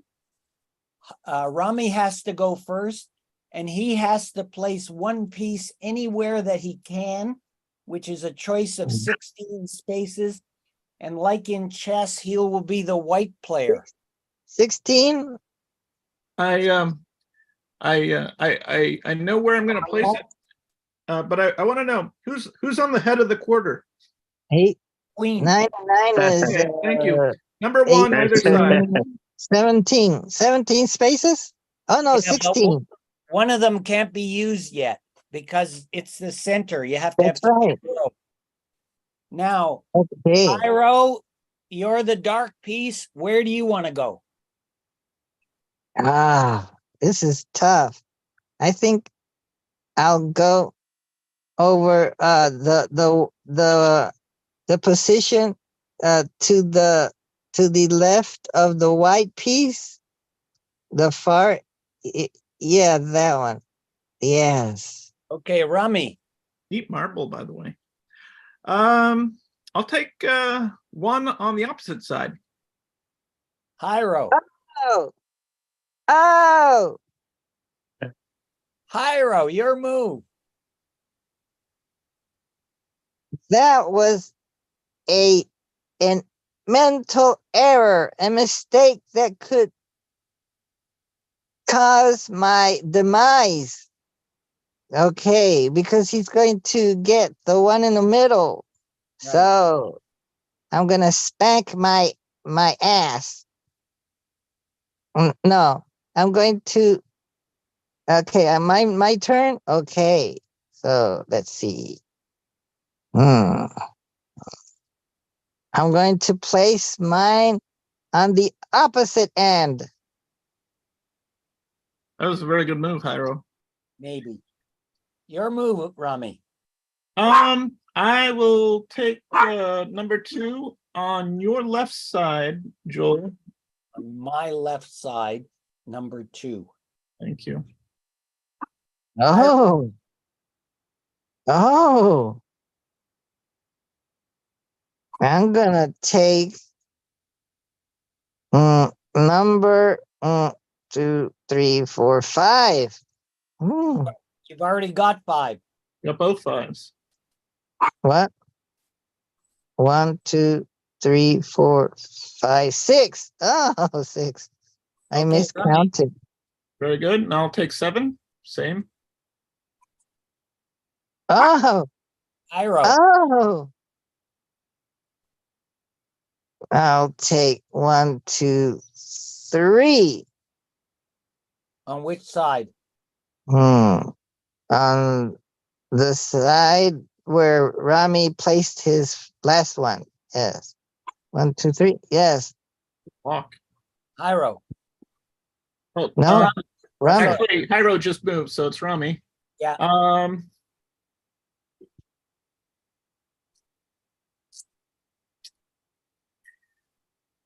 I will take 2 on the opposite side. Hmm.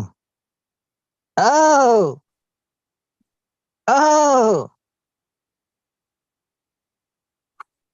I will take. Mm, mm, mm, mm, mm. I will take 1, 2, 3, 4 on the side I was at last time. Yes. Rami. I got a 3 in a row. 6 on your right side, Joel. Oh, but I have a Congratulations, Hyro. triangle too. Yeah. So you've got 4 points already on the board. Oh. He got 3 in a row. He hasn't taken the one in the middle yet. That's right. It must be a strategy. Yeah. Let's see. Oh, And he's in no hurry mm. because you're not in a position to take it, so he doesn't have to worry. Mm. I'll take 1, 2, 3 on the. To a cherry here. Yes, I'll take position 3. 1, 2, 3. 1, 2, 3. Yes. I'll take 8 on your other side, on your left side. Thank you. I need salt. Oh.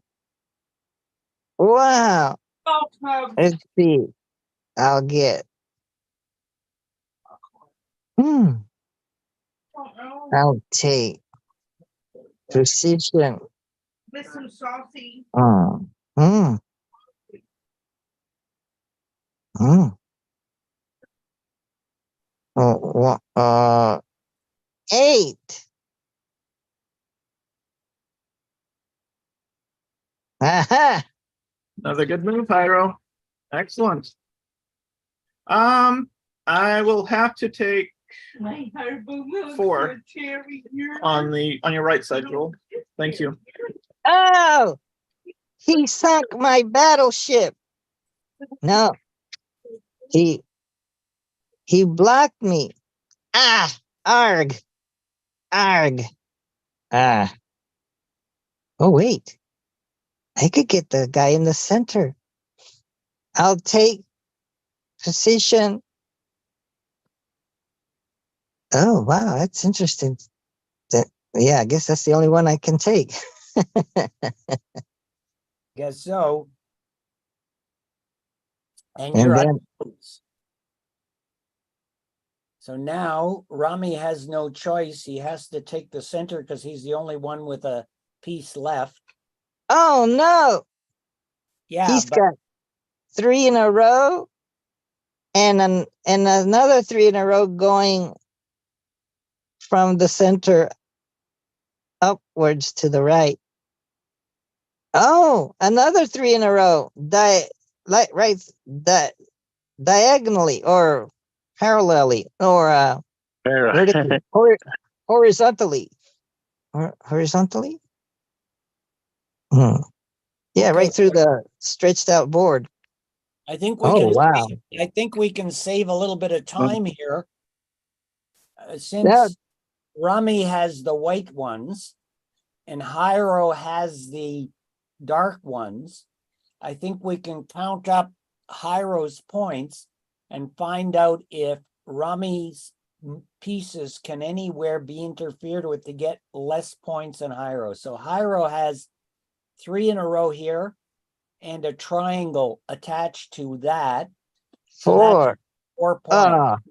Ah. So you have to be able to remove What do you One make? of- People make corn chips over there. Oh, I forgot. one of Rami's pieces that will bring his score below 4, and I don't think you can do it. If you- Let's see. If you remove that one in the middle, then he'll have 3. And 1 is 4 plus 2 there. So I would say that Rami is definitely the winner of the first inning. Ah, So we take his colored die and we place it on the board, number 1 facing up.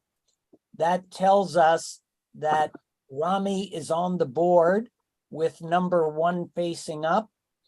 He's on the board with a score of 1 game point. Then we empty the board and we place the inning counter at number 2. Or this was just another peg that I used to keep track of the innings.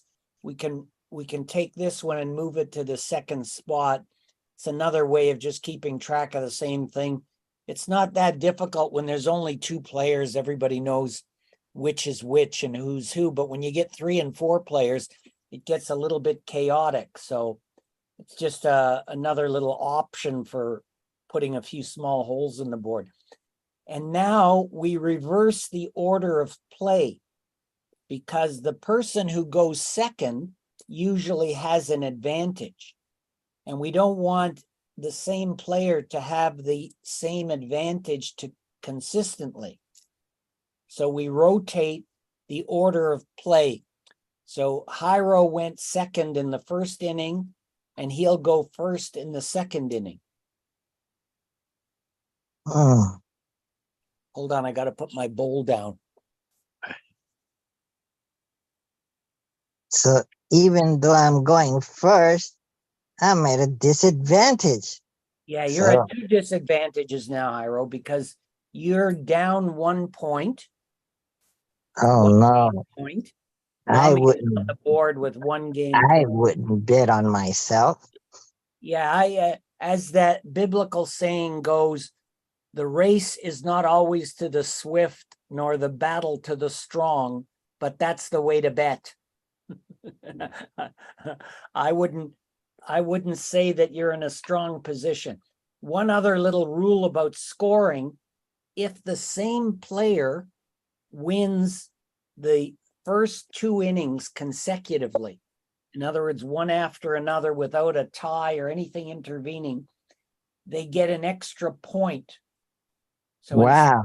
if Rami wins this, he will get 1 more point for winning the round, but he'll get a bonus point for winning both in a row. So just a little vulnerability. Okay, Rami, it's your move this time. No, no, it's mine. Oh, sorry. Yeah, this time you're right. Yeah, it's easy to get confused when you're as old as me, Hmm. even if I'm not trying to cheat.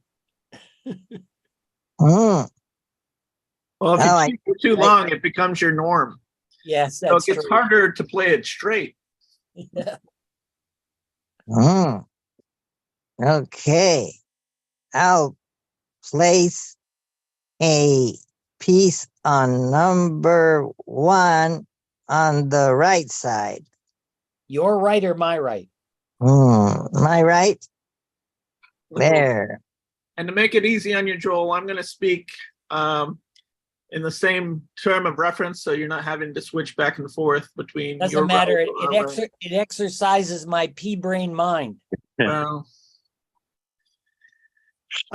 yeah, I'll take number 1 on the opposite end, and I'm just going to call that side the opposite end. Okay, Rami. Jairo. Okay.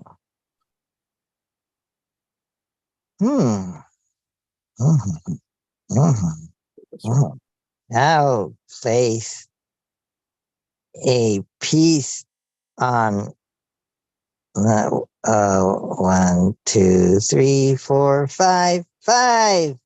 Yes. Rummy. Hmm. Hmm. I'll have 2, please. Hmm. Hiram. Hmm. Oh. Hmm. Hmm. Hmm. Hmm. Hmm. Hmm. I'll place it. Let's see, 8, 9, 8, 7, 6. 6 on the left side. Mm-mm. No. I think you, yeah. No. The other side.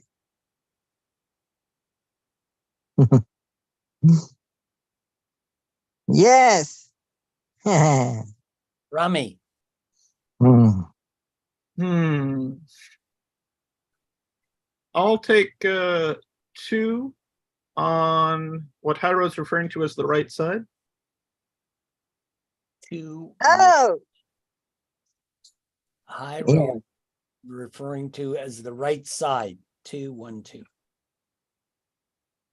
Uh-oh. Uh-oh.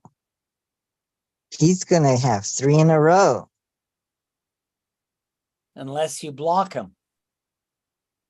And then I'll have 3 in a row. So I'll take the centerpiece.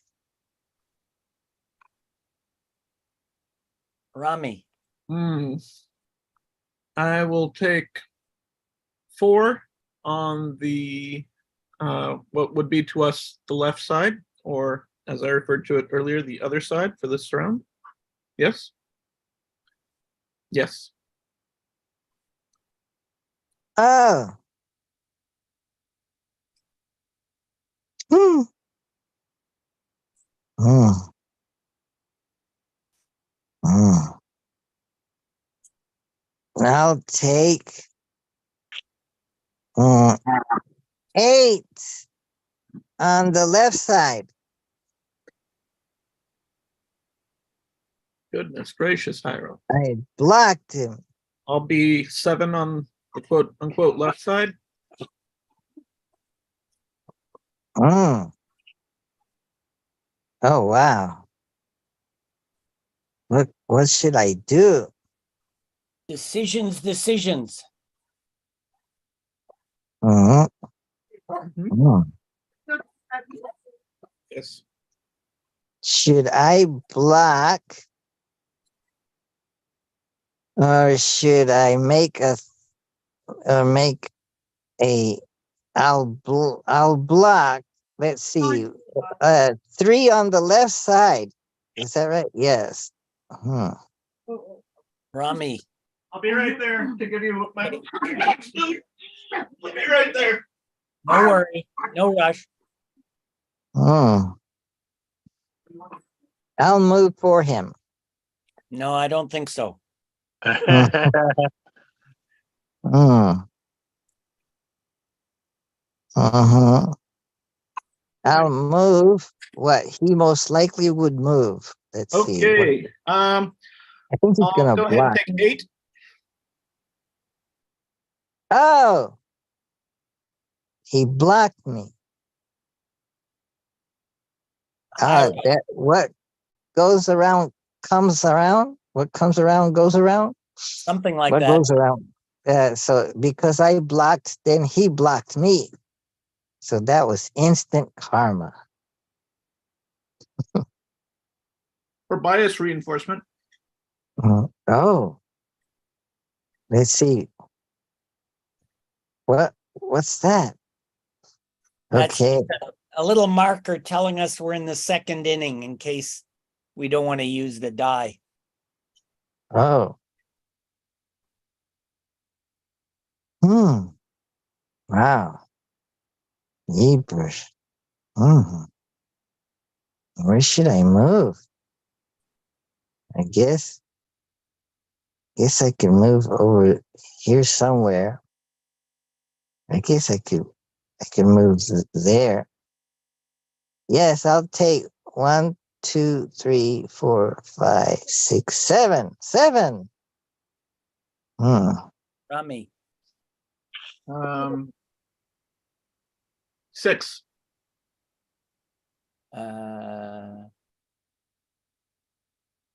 Oh, he blocked me. But I guess Bro. I'll take I'll take 3. Rummy. I'll take 1, 2, 3, 4. Actually, yeah, it's fine. And Mhm. Iro, you have no choice. You have the last piece. So you Oh. go there. So let's just see the white, which is Hyro, has 3, 6, 9 pieces on the board, and dark has only 8. So dark, which is Rummy, gets to remove one of white's pieces. 1 from, that's right. It's the only one there is that he has. Oh. He took away my points. All my points practically. Well, I think he's taken away actually all of your points. That was devastating. Yeah, Oh, but I'm not sure he has any points either. Or am I mistaken? I think I have a wow. triangle. I'm sorry? Unless I'm mistaken, because I've got 1 on the other side. Is there not a triangle there? Yeah, but it's not contiguous. Wait a minute. Oh, it isn't? Wait a minute. That is a triangle. No. Oh, yeah, you're right. It is. Yeah. Okay. So Rummy has 1 Wait point. a minute. These stretched out boards make it a little hard to recognize the shape. I So agree. Rummy wins the second inning and he gets 2 game points. Yay. But because he won the first inning and the second inning consecutively, he gets an extra game point. So Oh. the score He's got stands a 3-0 going into the third inning. And normally, Clem, you would think that would be the end of it, but the third inning is worth triple points. So Iro still has a chance to tie this up by winning the third inning. Okay. Because the last inning is worth triple points. Okay. And let me just take these pieces out. And let me And say, Joel, I kind of like that feature. It reminds me of soccer. I don't know enough about soccer. How is soccer like that? Well, usually low scores, but you can get a 1-0 or a 1-1 game become very exciting. Although it doesn't seem that way necessarily, because one would think, American football, you have these much higher scores and a bit more variability and more contact. But you can get a lot of contact in soccer, and it can all come down to a penalty goal or a penalty kick or a sudden death at the end. So a lot of variability to keep people all the way through the game. Yeah, well, that was part of the reason, because when you're playing with little kids, they'll often be, very downcast if they haven't won 2 innings, plus, so this gives them a chance to stay alive. Now I've lost track of who goes first this time. I think it's you, Rummy, is it? I believe so too. Yes. Okay, so always alternating 1 either side. Hyro's fallen asleep. Yeah. It's my 1 on the one on the right side. Yes. My 1 on the right side. Rummy. 2 on the same side I've been playing. Oh. Oh. Oh. Oh. There is no O. They go from 1 to 8, 1 to 9. 1 to 9, but there's nobody Oh.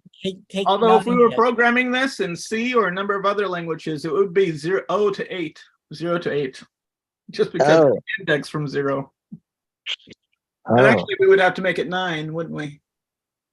Mm. The array would have to be 0 to 16 if we were to, depends on how we create the data structure. Record, board record. Ah, I'm going to take not position 2. I think he's starting to learn me. I'm taking position 8 on the side that he's operating on. Oh. And I will symmetrically do the same. All right, I'll 6 on yep, that's right. Hiro. Ooh. Ooh. Ooh. Yeah. He got 3 in a row. Yeah. I could do likewise. Hmm. Hmm. Oh, well. Let's see. I could. Oh, you know what? If I place my piece on number, let's see, 7, then I'll have 3 in a row. No, I think you mean number 6. 5, Hmm. 6. Let's see. On the other side? Oh, on the other side, number 7? Yes. Okay. Then Rami. I could have 3 in a row. Whew. Well, With the center one. I'll have to place it on the opposite 7. Oh. Oh, it's a Hiro. stalemate. No, let's see. Hiro, it's your move. I'll take the center one. Rami. Ha ha! Hmm. Ha ha! Yes, Hiro. Good job. Ha ha! 6. Ha! Oh. Yeah. Oh Hiro. no. Oh no. Let's see. 3. Yes. Aha! Rami. 5. Hiro. What? Hiro. He got 3 in a row. Hiro. Yes. Your move. Oh. Okay. 1, 2, 3, 4. 4 on the right side. Rami. I don't think it matters at this point. So 3. 1, 2, 3. Rami. Yep. Hiro. Hiro, sorry. Hmm. Hmm. 4. And last one to Rami. Okay. So the way I see it is 1, 2. Hiro has definitely got this game. I don't think there's anything. What?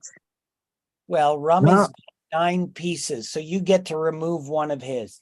Even if you Oh. don't remove any, he's got 3 here plus 2 triangles. Wait a minute. Who's who? Isn't Rami white? Yes. Yeah. At this point, I count 9. And Yes. Hiro at this point has 6. 8. 3, 6. I only see, Four. I only 7, see 8, 8 for you, 9. Rami. What am I missing?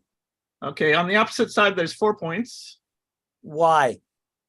because I have a 3 in a row and a Oh, triangle. yeah. That's right. This shape, so you got 3 and Right. 1 is 4 and 5 here, 9. I concur. But Yeah. Hyro has 3 plus 3 is 6 plus 1 for a triangle because an outside triangle counts. Oh, I'd never heard that. Yeah. I did not know that. Is that a change in the rules? No, it's always been the rule, but it doesn't get used very often because it's seldom. All right. 3, wow. 6, So 7. that puts us on equal ground right now. And then thanks to the game, or what is it called? No, anyway. 3, 6, So Hyro now 9, goes on the board. 9, 3 and points. 2, And 11. What? Did I win?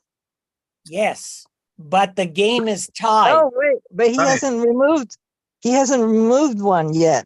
Doesn't matter because No. you've got more points even if he doesn't remove one.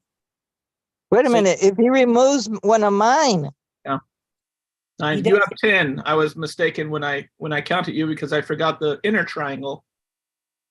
Yeah, no, but I have, but he hasn't removed one of mine yet.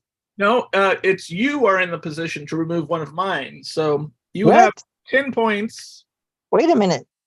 now that I know that that you can form a triangle Wait a minute. between Wait a an minute. outside, A the 9, outside an triangle. 8, or an 8, a 9, and a 2. 1, 2, 3, 4, I 5, did not 6, know that that was a 7, valid triangle. Oh. Okay. Oh. Oh, I'm the one that removes. Right. And Right. since Really? you have more Wait a points minute. even before you remove, Wait a minute. No Did we need make to a remove. mistake? Let's see. Who? I went first. No, I went second the first time. Then he went second the second time. Then I went second the third time. correct. Second. We are in So agreement. that means I have to remove, right?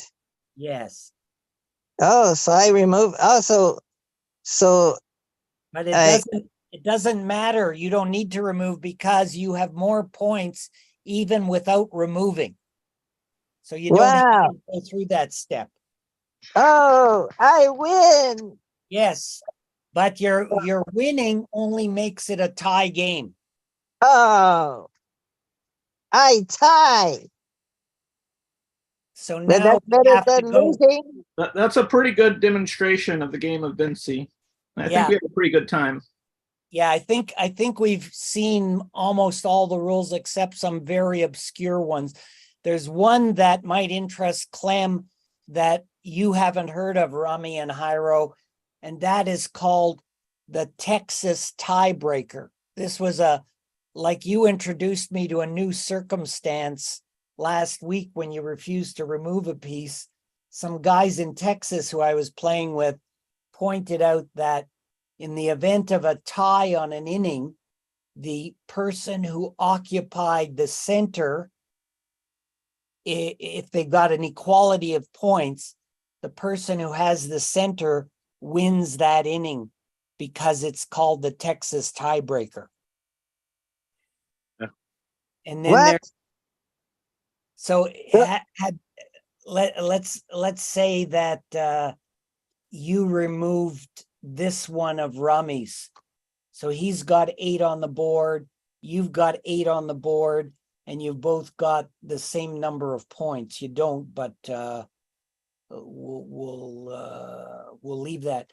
So then in order to resolve the tie, rather than playing another inning, the person who occupies the center in the tie gets the benefit of the tie. And that's called the Texas I tiebreaker. Let me ask you a question, Joel. Is this seeing as how you're both the judge and being the rule maker, you're Right. legislating from the bench? Was this the argument that Netanyahu was giving with regard to their government saying the judiciary had too much power? Possibly, I don't know, but you know, because I've been at this for quite a long time, I've run it, like, for instance, even though I thought I've run into every situation last week, when you refused to remove the piece, I had to think about that. Is that a violation of the rules? Or is it your right? Like, do you have a duty as a player to do that? Or is it simply a right that you have given up, an advantage that you have given up? So I'd never contemplated that before. It's a totally new situation. Hmm. That's why Joel refers to this as an ontological game, because Yes. ontology explores the nature of being. Yes. You never know what kind of beings you're going to encounter. And how they're going to think about it. I mean, it's Hmm. I can't imagine, Rami, how your philosophy of life, way of dealing with competition, and your friendship with Hyro and so on. I would have never thought of those kind of issues. It was just a game on one level. But then when you encounter a real life situation, you have to deal with it. So that was a rule that was made up at the time, and that's the Rami rule. It turns out it's your right, not your duty. What was it? What was it that he did The that was issue out of the was, norm? it was his, you're playing three ways, and it was his turn to remove one of the other two players' pieces. Hey, it's his turn for cuddle out. So they Oh, God, dog. so it was a totally, I'd never contemplated that situation before. He chose to deny. He chose to give up his right to remove one of the other two players. It didn't affect him because he lost the inning anyway. But it was just a situation that I'd never thought about or never But imagined. then what was the result? The result was that the duty or the opportunity to remove the piece fell to the next player who would have done that. One of the two competitors. So one person would remove his competitor's piece, and the other person would remove the other competitor's piece. And it didn't really affect the game. You still ended up with a winner and a loser. Hmm? But My heart looks. it didn't affect the outcome. Well, I don't remember. We can go back and review the archive if you want to. Can you? If he had chosen to remove, then He would have had then he would have had his influence on the outcome, but instead he backed off from that altogether. but if he had chosen to remove the other's piece, then the others couldn't get a chance to remove, or is that what Well, happened? he basically gave up his choice of which piece to remove in favor of one of the other two remaining players. So one of the Coffee, please. But by doing that, the others still had to remove, so that it would get it down to everyone having the same number of pieces on the board. Exactly correct. Hmm. Exactly correct. So Interesting. Clem, having watched this for the first time, is it more complicated than chess or less? I find it very interesting being able to watch, somebody else play, because there are a lot of things that I wouldn't even have thought of. Yeah, that's very it's common. interesting. It's very common, that people, you look at it and you think, oh, it's just a couple of tic-tac-toe boards, it's nothing. Correct. But when you see it done, you realize there's a lot more to it, or there can be. It's very interesting. Yeah. And there are actually 3 variants of the basic game that you see here, and those variants are based on the length of the play. So the one we just played is called a Canadian game, and it's 3 innings long. Because there's Oh. 3 downs in a Canadian Football League, but an American game is 4 innings. And the last Ah. 2 innings count for triple points. So it's a slight variant. And there is a Mexican version, which might interest you because I know there's a lot of Mexican Americans in Texas. And Lot. So that's a 5-inning game. So we could play the 4th inning now? Yeah, and that would determine the American champion because you'd play an American game and it's worth 3 innings. So since there's only 2 of you, you would be the tiebreaker for the Canadian game plus the winner of the American game. Wow. So if 2 titles in 1.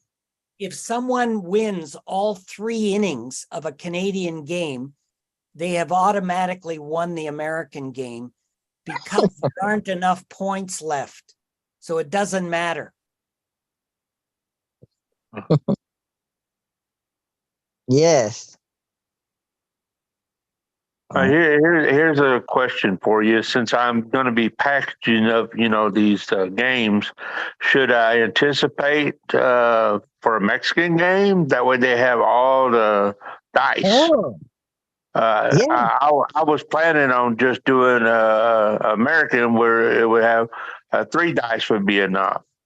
Yeah, it's up to you because it becomes a cost factor. I would say Yeah. just work on the board by itself and sell the marbles separately. Because a lot of people will have marbles from their Chinese checkers games or from something else. And it adds to the cost, it adds to the weight for shipping, or charge a premium. Like I was thinking, if you want to buy a set of 6 dice, I don't know what you would, how many of them you'd have to buy to make it economically viable. Maybe charge $5 if you want a set of dice, and one of them should be black instead of 2 white ones. But I couldn't find black ones, so I just used an extra white one. Well, the way I had already planned on packaging, I've got red marbles for one side, white for the other side, black for the center one, and then I was going to give it with the instructions in the bag, and then 3 different colored die.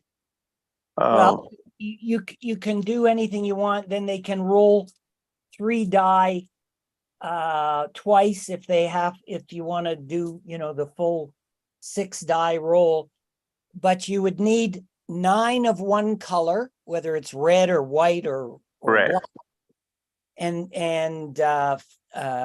8 of another color, and then 5 of a third color, so that way you can have a 3-player game. Okay, but here's another question. Shouldn't, since I'm just trying to sell the game and get it out there and get it started, shouldn't we just promote just 2-person playing? And then if they're interested as they learn, then, they go 3 and 4 player. Because even right now, if it's me, a 3-player would be even more complicated to figure out.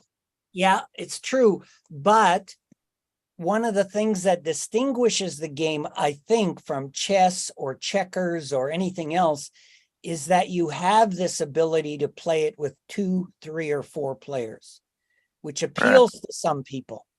And it becomes a completely different game. Okay. So I don't know. I would say at least include 5 marbles of a third color, like black and white, 9 and 8, and then 5, say, red ones, if you've got those. And I saw that you had them all packed in one package loose, and I think that looks a little messy. I think you're better off. I've actually got the marbles packaged into one hot sealed in plastic, and then I got the dye in another section that's hot sealed. And Okay, yeah. it's separate. It goes inside the board itself, and the instructions are in another hot sealed. So in other words, it's going to be slid inside that Okay. bag, and then it's all hot sealed together. Okay, that, all that seems fine, but the one that you sent me the picture of, it looked like everything was all hot sealed in one kind of mass. And I think No. that the extra bag, especially if you get one of these resealable bags, because Mhm. people use them to store the pieces between play, and they become very True. handy. I don't know if they're available down where you are in Texas, but they're only a couple pennies a bag. And they make it look a little more professional, you might say. And it I see what. it gives the kids a place to put things. I can buy them up here, in like this in 5,000 quantities. I think they cost 2 cents a bag or something like that, or maybe less. Yeah, I can look into that. Yeah, I think that's an extra nickel's expense that's worth doing, because even when you put them all together in a bag, if they're each bag is separate, people can automatically intuit which pieces go together. They don't have to sort through a mass of pieces like a box of buttons or something.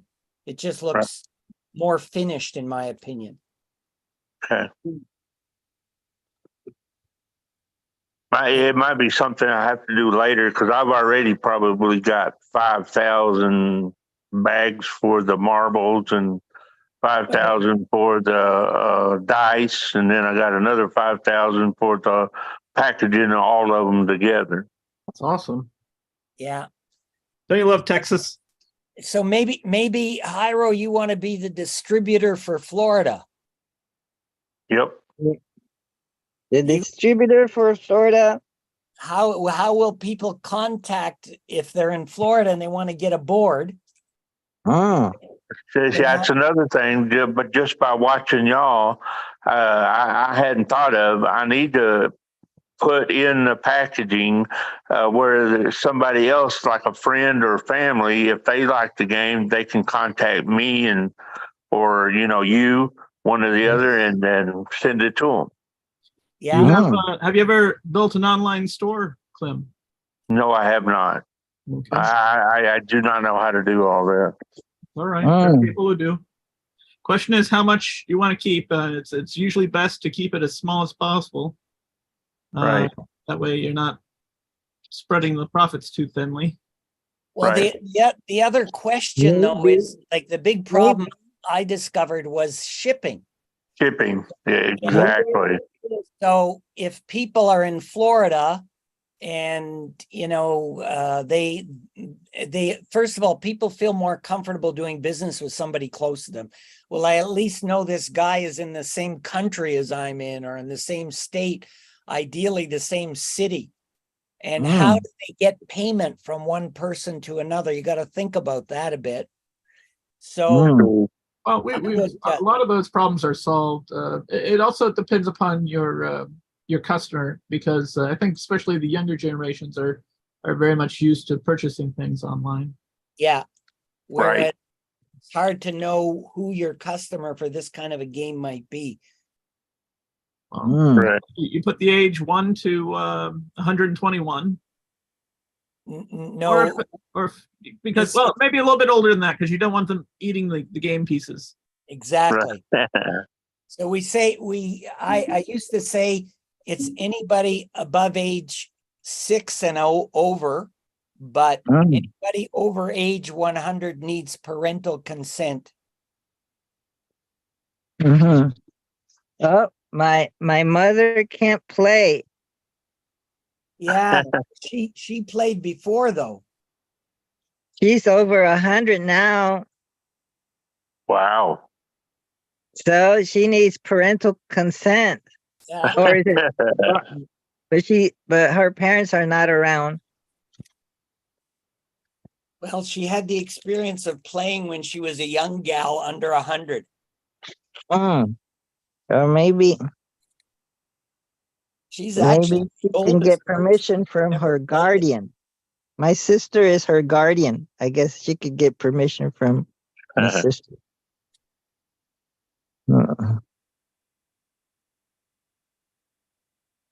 Hmm. Well, I'm glad you had a chance to try Zoom, Clem, and also see the game and meet Jairo and Rami. Come Yes. back any Saturday, whenever you like, as often as you like. Well, Here's another question for you. Rami, are you the one that owns this Zoom site? No, Zoom is it's a transnational corporation. no, Okay. but The Chinese Communist government have a piece of it, and Chinese capitalists in the United States have a piece of What? it. It's, I'm talking about this Zoom site where y'all are this room playing. is Jairo's room. Oh, Cairo. I may have overstepped my bound. I'm glad you said that, because it's technically his domain to welcome and to we've just been doing this since 2000 together. So Okay. Jairo, I must apologize to you for making an assumption.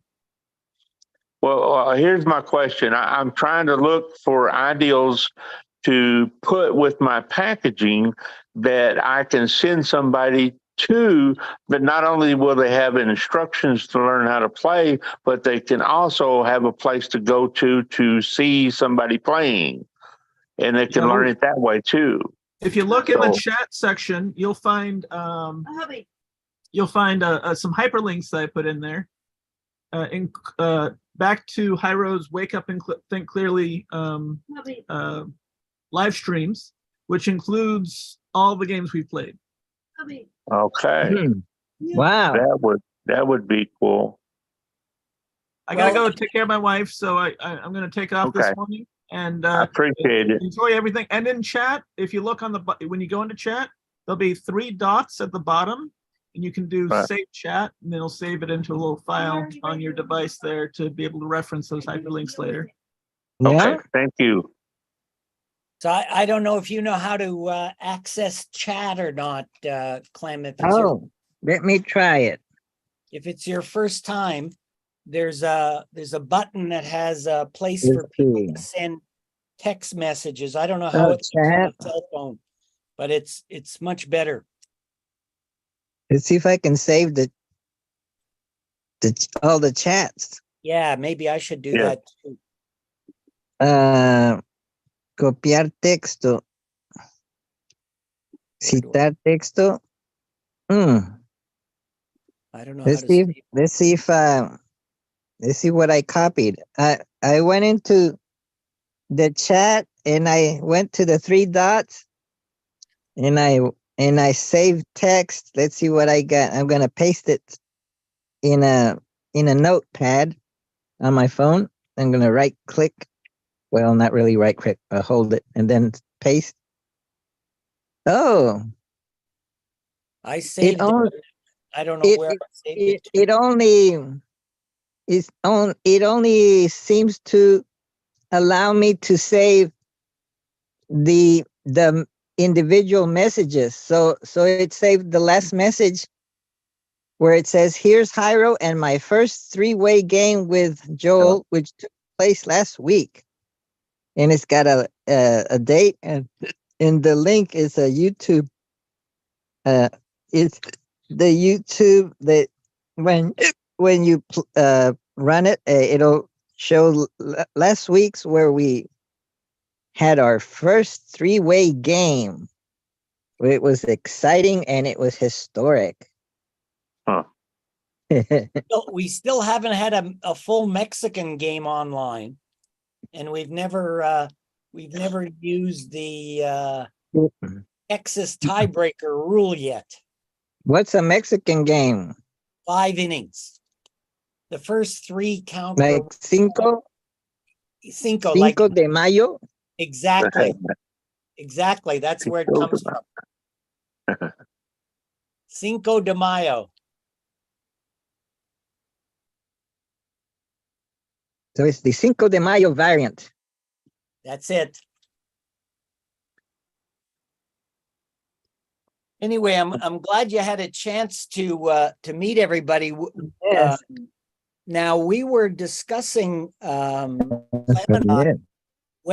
whether you want to share the cost of this Zoom room and let him advertise it in the instructions, so that you might get a lot of people that end up coming here like Clem just did today, saying, Yeah. I'm not sure what Zoom is, or I know what Zoom is. How do we play the game? The problem that I'm worried about with that is that Mm. I can't guarantee to be here every single Saturday. And you guys might get inundated if this thing turns out to be popular and Clem gets it on the Texas radio or the public broadcasting system or something. You're going to end up inundated Mm. with people. Is that something?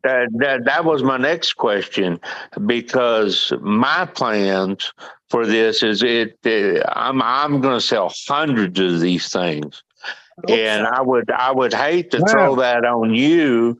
That all these questions these people are going to be having.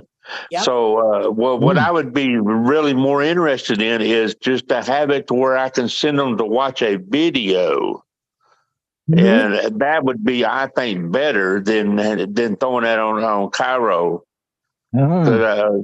That would just be very time consuming for you. Mm. Well, anyway, we don't have to decide this immediately, but you've already got the video on Hyro's YouTube, but it kind of ties in with the theme of your whole meeting, Hyro, wake up and think clearly. So people Mm. come here to practice their thinking and meet other people who like to think as well. Mhm. And it kind of fits in. And I think games generally are a very social thing.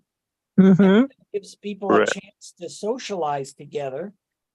I see that as a good thing generally, but I don't know. I mean, Mm. anyway, sleep on it for a bit and see if anybody gets any brainstorms or brain farts, whatever you call them. And if that's something you want to do, I mean, the worst comes to worst, people come and they're disappointed or you don't let them in, but Mm. I don't want to do it without people knowing what to expect.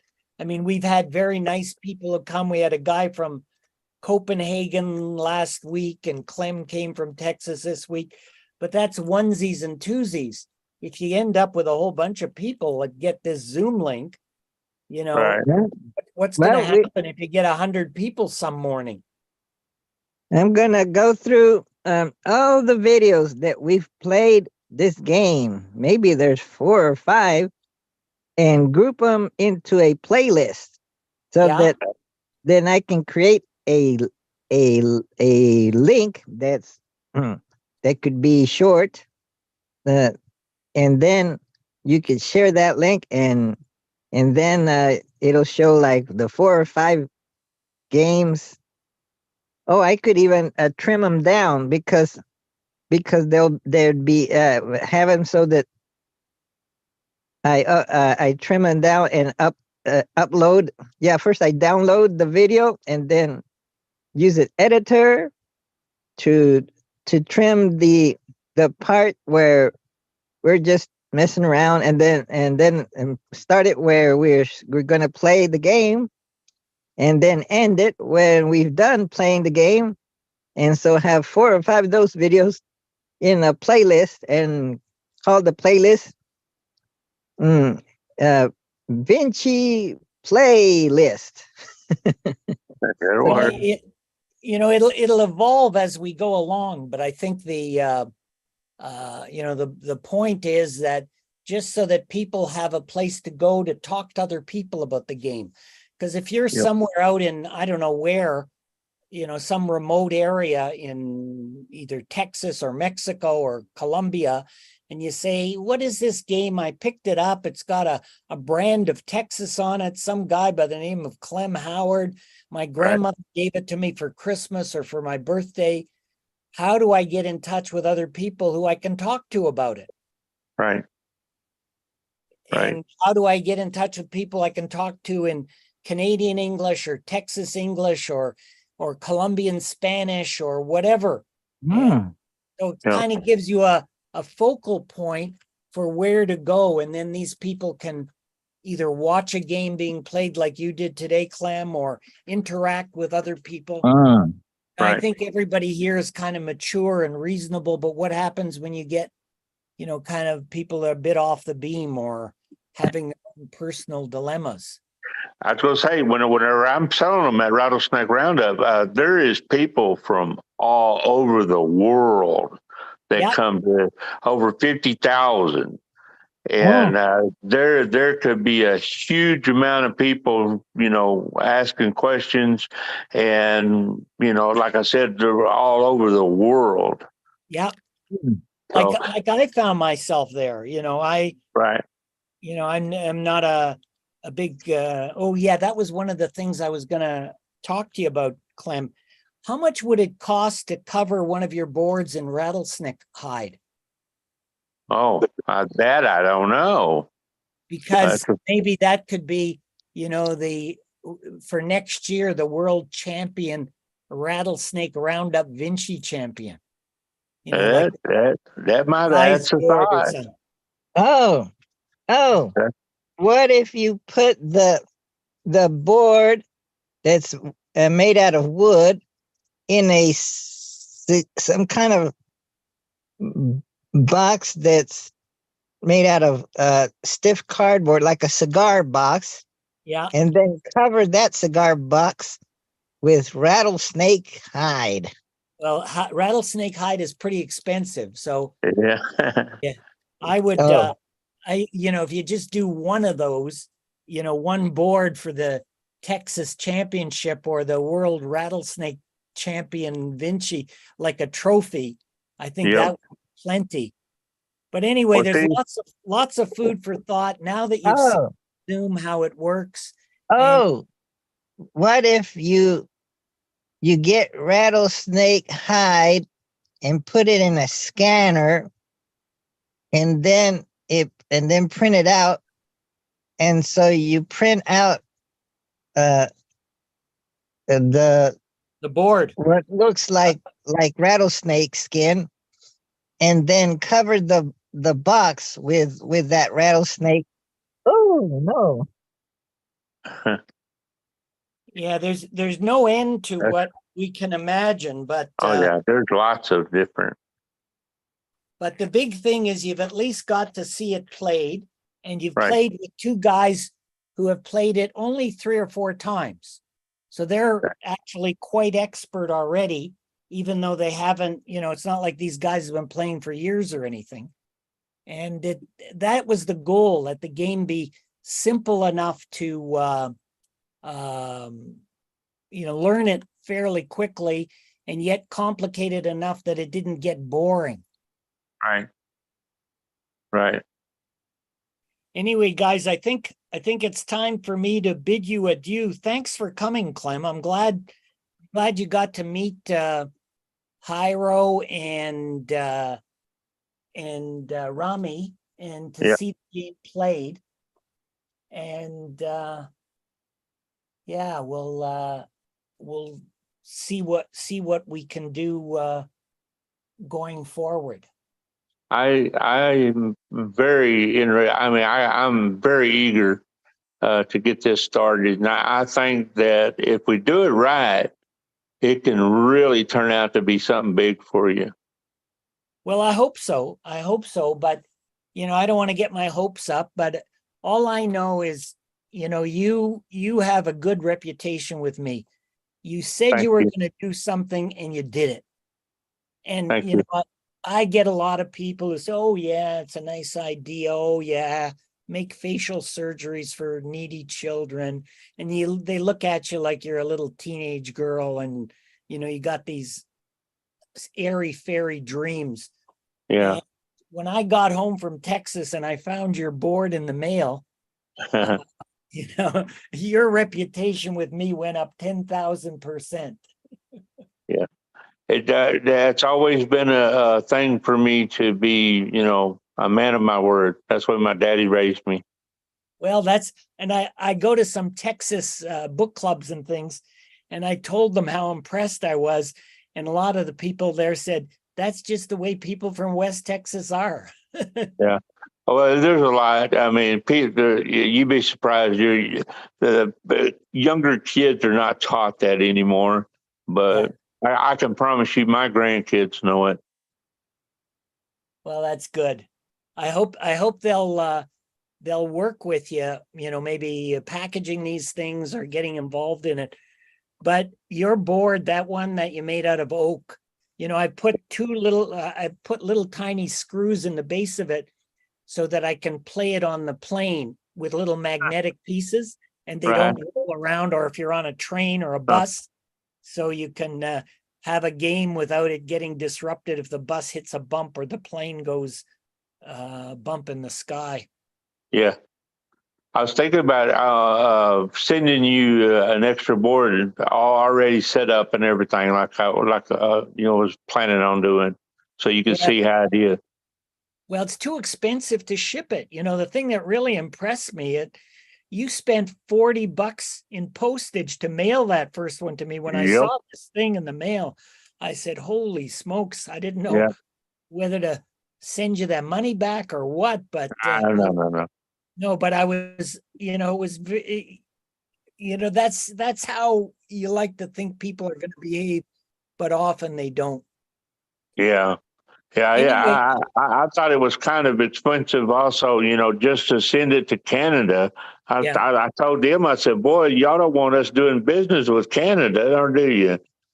She was Well, like, well, that's just the way it is. I was like, oh, wow. Yeah, you can get stuff from China much cheaper. The postage, people send Yeah. things. Maybe we ought to have them made in China, and then just because of the postage. Well, you know what? I was actually honestly thinking about if it was to take off big, like I think it's going to, that you and me could set up a rendezvous place somewhere where we could meet and we can exchange them, and then you could take them across, couldn't you? Yeah, I think so, but I might have to pay duty on them or something if I'm taking a lot.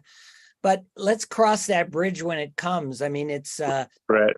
I think that just a unique souvenir from a unique event in the world, the Rattlesnake Rodeo, and a game that no one's ever played before, with a brand, what do we people out of Texas think about Texas? Well, you brand the cattle. Right. So Yep. this board's got a brand on it.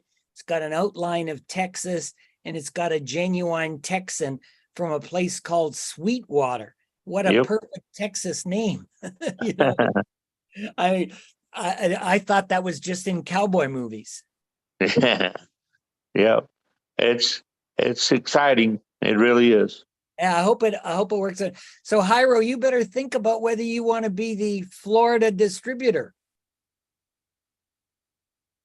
Yes, I could create a website, a store, online store, and then also have it on Amazon. That makes it easily available all over the world. But Huh. but the more interesting thing is, to me, is just people who meet people. It's like Barbara Streisand, people meeting other people. Look at Clem met you and Rami and played a game Right. together, and whatever kind of friendship or acquaintances we are now. So Right. it would be great if we could expand this. I spoke to, what's the guy from the Florida Stoics, Orlando Stoics? I said we should try and see which philosophers can play it, Okay.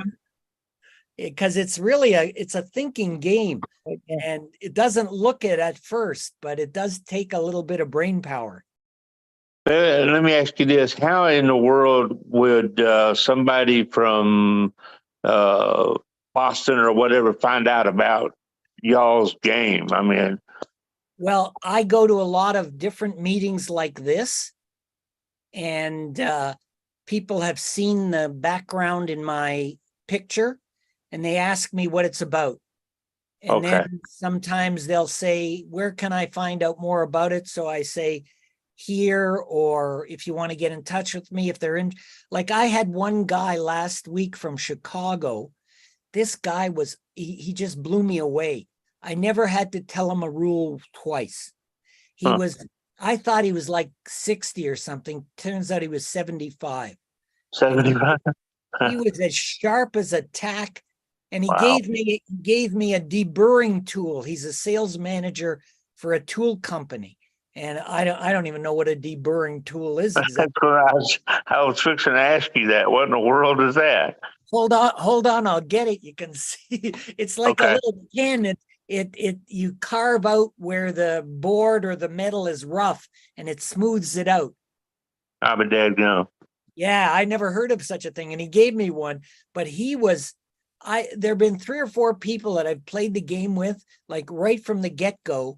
You can see that they've got something going on up there that ain't typical, and they Huh. get it right away. I mean, most people get it eventually after 2 or 3 plays, but some people, one guy turns out he's from Italy. I may visit him this year.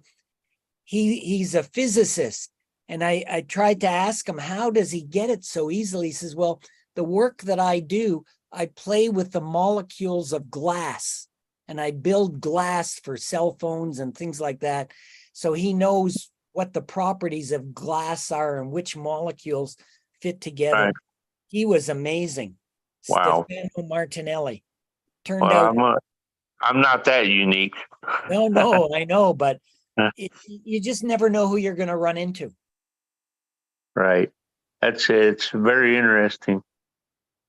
Anyway, guys, I think I better go and see if Neonita's still alive Uh-huh. and give her the rest of the porridge or eat it myself before it goes bad. It's good to see everyone. I'm glad you guys had a chance to meet each other. And think about how you want to do this. Remy, if you're still interested in maybe computerizing this, there's a guy up here who has a computer company. He's moved from the Ukraine. And I don't know how you would work on that together, or if you're interested, or if he's interested. I've But done it's- collaborative software with a fellow in Texas before, so Well, this guy's in Toronto now. His whole family's moved from the Ukraine. Lovely family. His wife's a dentist, and he's got 2 young boys. They're all blonde hair, blue-eyed kids, and he and his wife are blonde and blue-eyed. So, is he from the Donbass region of? well, his father, who lives in Italy, went back to the Donbass region because his mother's still there, and he had to look after her with the Russian invasion. I don't understand it. I think we're so fortunate to live in a part of the world where we're not affected by those things. Well, to degrees, and if by choice, and sometimes not by choice. If we earn an income and we're paying it, we're part of that process. Yeah. Anyway, I'm gonna head out, guys. Clem, good to see you again. Nice seeing you. This is only the second time we've seen each other. Yeah, but we sure have talked a lot on Yahoo, haven't we? Yeah, a lot of emails. And let me know when that contract arrives in the mail, because I dropped Okay. it in the mail the same day. I'm curious to know how the mail works. Yeah, I haven't figured it out yet. Okay, guys, have a great week. All right. Thank you. See y'all later. Thank you. See you. Nice meeting you. Come back. Okay. I sure Come back will. next Saturday. All righty, buddy. See ya. So Hyro Mhm. and Clem, you're okay. Yeah, I'm You're still welcome to on stick here. around if you wanted to. It's up to you what you've got for this morning. But I wanted to know, what did you think? Because I haven't seen it, and I would have been there sitting next to you last night at the theater, except I had to take my youngest son's sitter to her Peruvian dance class last night. What was After Death like, the near-death experience movie that you watched last night? Yeah, I've seen that advertised. I want to see that too. Yeah, we found a free ticket that was being advertised, so we forwarded Oh, wow. it to Hyro, and he actually saw the premiere last night. So what was it like? And did you Yes. stay awake? Because I remember you Oh, were tired at the start. I had difficulty staying awake. At the beginning, so maybe I have to go back and see it again. But Well, we'll do that. I got 80% of it in, and the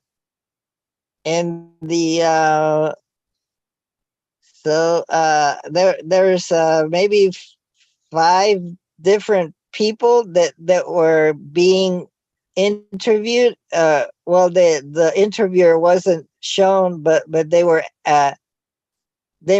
they were talking about going through their experiences, and they were kind of rotating them. Like Okay. they go to the one, then for about 3 minutes, and then go to the next one. And so they were, I guess, so that you could keep in mind what each one was going to compare and see that they have similarities Right. and differences, because each case is different, and so you get an idea that the similarities that they might have, that after they go through it, then it changes their life and things like that. And for example, one person, he yeah, one person says he didn't want to come back, because he was in the hospital bed with a lot of things that there were some I guess holding his leg, and because his body must have gotten broken into lots of pieces, so he had something on his leg that was holding it, and it was causing him pain. So he was kind of trying to die, or but he, I guess because the his wife wanted him to live, she did everything she could, and the doctors did everything. So he was staying alive, and but he was but he was kind of depressed because he didn't want to stay come back to Earth. He wanted to go back to whatever he was in, that he called heaven. So he wanted to go back to heaven because it's so incredibly more real than this plane. And so he was kind of making his wife depressed. So his wife was about to leave him because he was kind of not paying attention to her and wanting to go back and to kind of actually let go of the body, and but physically he didn't know how to do that. So he was kind of stuck in that body in pain, and his wife didn't understand that. Why is he so not responsive, and just ignoring her and wanting to die and all that? Isn't it better to be, isn't it wonderful to be alive? Why don't you love me? And so she was about to divorce him because of that. And another guy, when he got back and got better, uh, I think the first thing he told his wife was wow, wow, or she said what he was trying to tell her when he started talking. All he wanted to say is that that it's all love, or it's like an ocean of love, trying to describe what he experienced. And and his wife said, yeah, right. And so eventually his wife left him, because that's all he wanted to talk about, is how wonderful it was, and that it's all love, and that we need to love each other. And his wife didn't get it, so she left him, and so he's left alone. Huh. Kind of sad, because he wanted to kind of be a zealot about that we should think about our life after death, Yeah. that Yeah. it would be wonderful. Or some people actually, like, some people went through hell actually, kind of, or what we would call hell, whatever it was, Yeah. that it was like dark, and there was a lot of people pushing them around, other beings, to go somewhere. And so he Yeah. kind of went through a hell phase, and but eventually got out of it. So not all of it, not everyone experiences the heavenly phase, Right. but the people that experience heaven, then they come back, and it seems to change their lives, and they want to be more loving and to others. Right. Yep. I can honestly say that whenever I had my stroke and I was in a hospital, I was unable to communicate, but my thoughts and everything was there, and I was thinking to myself, and I thought I was speaking, but my wife said I wasn't. But I was the fear alone was just incredible. I've been scared of lots of things, but it didn't compare to the fear of death. I mean, it's the fear of the unknown. And I'm not trying to promote religion, but I do believe in God. And at that point is when I prayed to God, and I told him, I said, if this is what is meant to be, if I'm to die, please, whatever you do, take this fear away from me. I cannot take it anymore. I was so scared. And immediately when I said that, from the top of my head, it was like warmth and the most incredible love. And I felt it was almost like oil or something just going down my entire body. And when it touched my toes, I immediately knew everything was going to be okay, and I was no longer scared. And I knew that it wasn't my time, and I was going to get better. And it was a very long process, and I'm still not fully recovered. You know, I'm totally disabled, but I can honestly say there is something. I don't know what it is, and I encourage you to really research it, and because there is an afterlife. I know that. What's your feelings on that, Rami? I've had a similar mystical experience.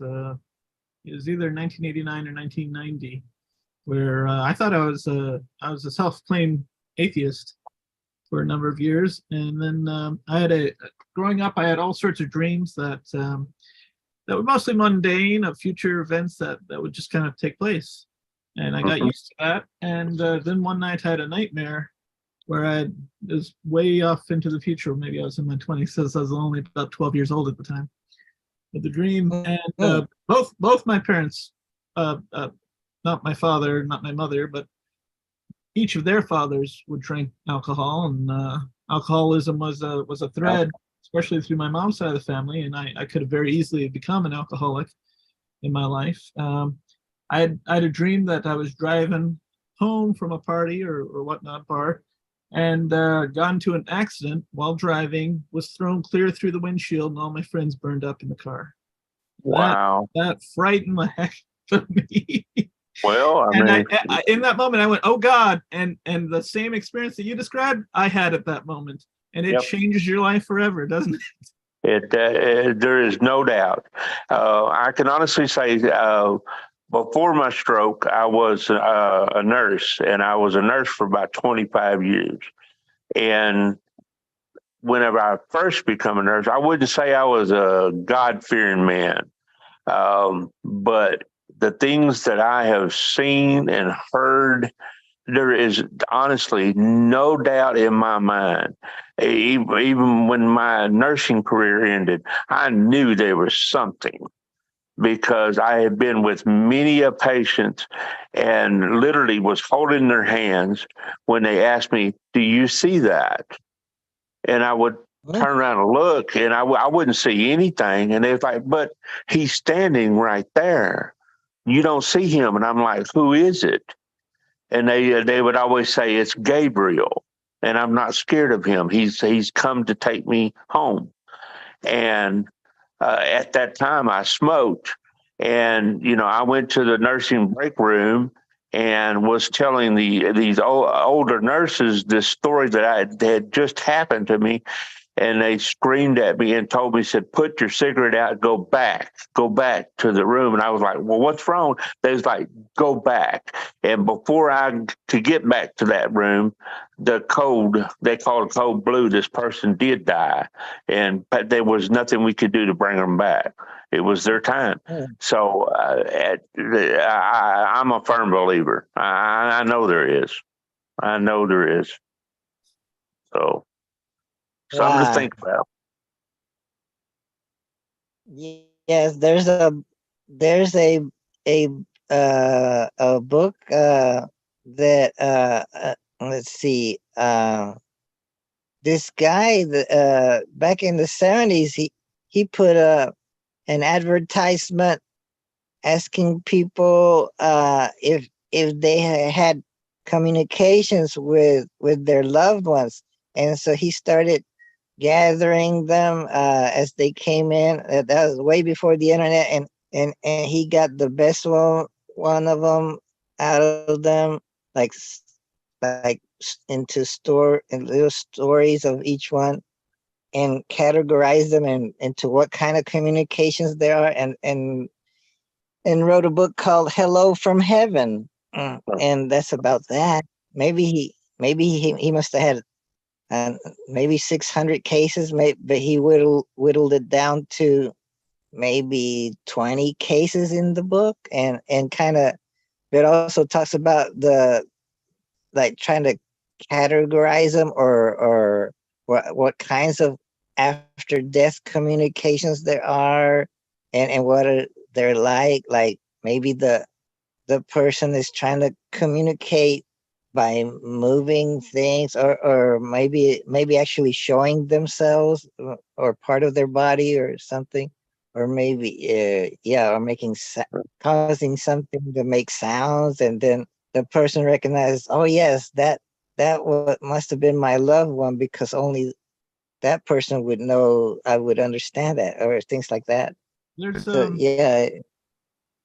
from having that experience, and I'm sure Clem could relate. It is an internal experience. It's something that, like you said, the woman in the bed, she could see Gabriel. Clem wasn't seeing Gabriel. Right. For Paul on the road to Damascus, I imagine it was a very similar situation. I don't know that people around him who was traveling on that road was experiencing. I doubt they were experiencing what Paul was experiencing on that road when he sees Jesus, and Jesus ends up transforming Paul's life, or Saul's life, converting him into Paul.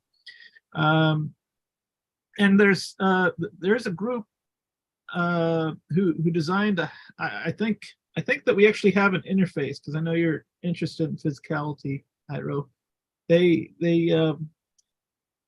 built something called it had been termed the God helmet, but what it was doing was using magnetic fields to pull more oxygen into that center of the brain, and when more oxygen was going into that the temporal center, some of the people, not all the people, were saying that what they were experiencing was God. So I think that it's built into us inherently, but it's something that happens on the phenomenally perceptual level, but that we all have that capacity, but not everyone's had the experience where they've been through and since through that part of themselves. Yeah, it's an interesting subject. I know I'm always interested. I'll listen even on TV when there's stuff like that on TV comes on. I love hearing other people's experience. But if you'll notice, the one common thing that everyone that's had a near-death experience, no matter if you've seen anything, but the number one thing is they always say is love. They feel like the love is just overwhelming. And when I tell people my story, I always let them know that, God only showed me just a little bit of his love that he has for us when we get there. And it's just overwhelming. I honestly, whenever I got better, I think back and like right now, and I miss it. I miss that feeling that I had. And I look forward to it. So it's not that I want to die. It's just that I know whenever I do die, I know what's going to happen. I know. Oh God, well, where two or three are gathered in my name. Yes. There am I also. So. Yep, that is correct. That is correct. May we close today with a prayer? Would that be all right, Jairo? Hey, I'm all for it. Go ahead. Okay. All right. Dear Heavenly Father, thank you for giving us this morning to share. Thank you for your awesome and mighty self, for placing yourself not necessarily always in being yourself, but by actually limiting yourself to being a human being who walked upon the earth and who was a reflection, your first fruit amongst all of us, your creation, who you so loved that you allowed him to die so that we may live. And for this and many more things throughout the rest of our lives, we give you thanks. Amen. And thank Amen. you, Thank Ronnie, you. and thank you, Clem, and thank you, the holy beings and the love that we get a sneak preview of, or in Telling you, it's when there. we through near death experiences. They're becoming more and more or people are more documenting them. So maybe there'll be people that will seriously study them, or there's more of those. Yes. Yep. And yes, that's a good story that you shared. Thank you for sharing. You're welcome. And I'll see you next time. And see you next time. And I'll get I'll try to edit all the videos that we've had playing the game of Vinci, and create and upload them. I'll edit it and create a playlist of Vinci games we played on the Wake Up and Think Clearly channel.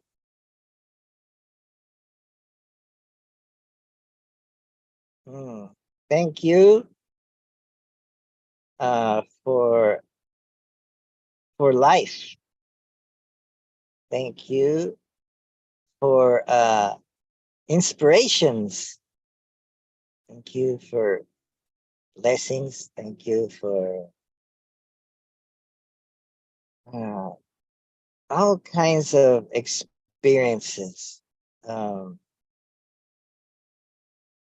It's hard to thank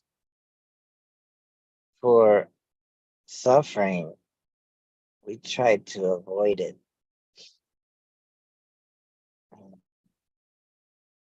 But maybe we have to try to find meaning in the suffering that we have, that arise.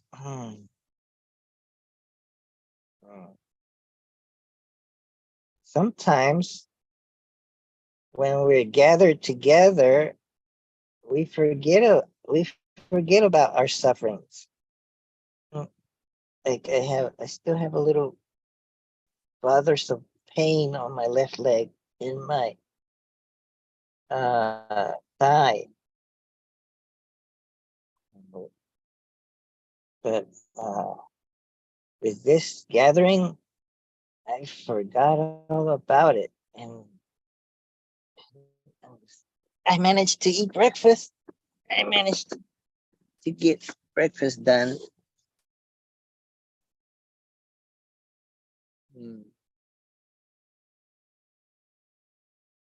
And let's see.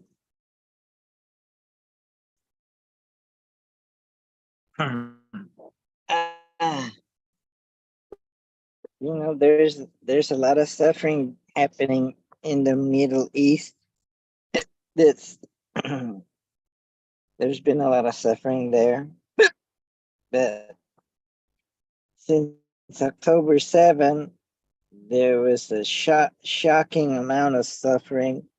It activated a wrathful attitude in the relatively new state of Israel. It wants to. It expects to be respected and to maintain its dominion of the land that they've managed to acquire, and they got a lot of backing. Of course, they're the chosen people, God's chosen people, and Jesus was a Jew, and they went through an amazing history with other countries around it. Sometimes they've been conquered by surrounding countries, and they managed. They got spread all over the world, and they got back a little piece of their land, maybe by force at times, from imperial powers like Great Britain and United Nations and things like that. So they kind of pushed the people that are now called the Palestinians and and uh, and Hamas and the other that are considered terrorist groups have over the years been kind of active, and recently in October 7th they got very violent and horrible, and the state of Israel has reacted, and maybe a little bit over, but they want to make sure that they get rid of Hamas. And it's a messed up situation. So there's a lot of protests in favor of the Palestinians going on, kind of maybe in the hopes of not allowing it to turn into something regretful, like a genocide or something like that, of the less powerful people around Israel, although they have associated themselves with Hamas and Hezbollah and Iran, and it could end up being with all the Arab states, and I hear that they've gotten more dangerous weapons maybe, and right now they've managed to capture some people from Israel and the US, hold them hostage. And the poor people in Gaza, they have to suffer the wrath, and so it's a sad tragedy, a sad situation. So maybe we could pray for both parties and others around the world, the state of Israel, and for the Palestinians, and for Hamas, in that they maybe stop their ways. I don't know. There's a lot of hate going up back and forth. So maybe we could pray that there be a ceasefire, that there be peace again, that maybe we can't fight fire with fire. So maybe we need to maybe read or say a prayer that is maybe a prayer of peace, kind of a prayer for peace, for world peace, a world as in not just the whole world, but just conflict between world world entities. Let's see where could I find that prayer?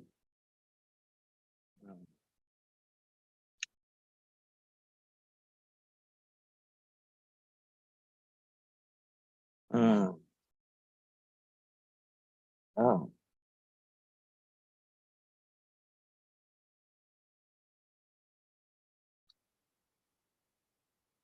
No, I couldn't find it there. Let's look it up here. Let's see if this one of these has it. Let's see.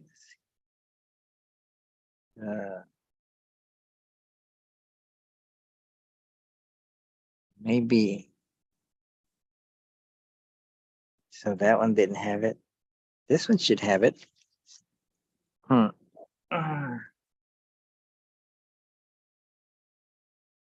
I think it's called Prayers for World Peace.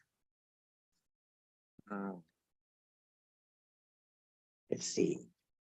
Oh, there's the essence of good fortune. Maybe it's in there.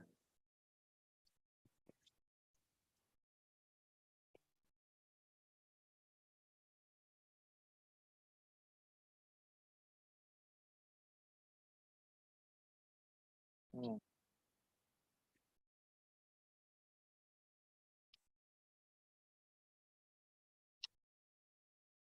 Prayers for meditation.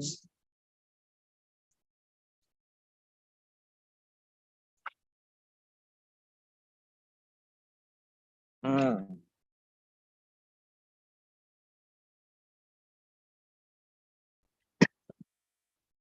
Hmm. No, that's not it. It's a briefer prayer. What's this? Oh no, what's this one? What's this one? What's this one? I got these different prayer books. I hardly ever pray.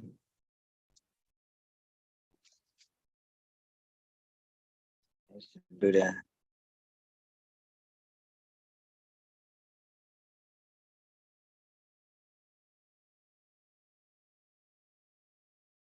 Hmm.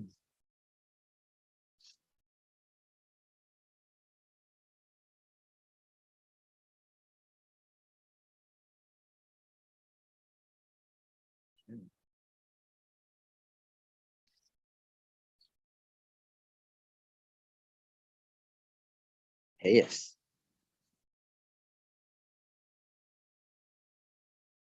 Hmm.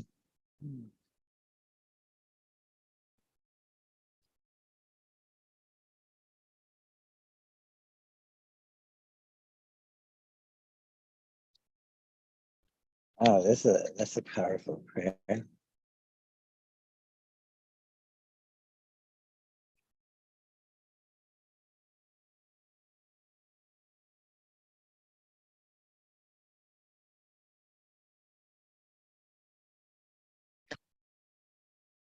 No, I can't find the prayer. Oh, maybe I could find a book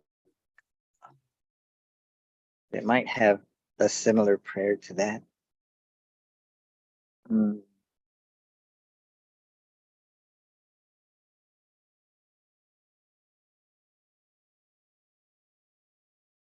Hmm.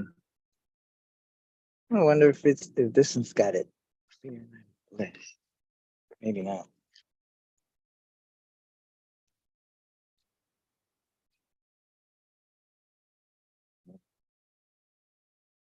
Oh, success. Hmm.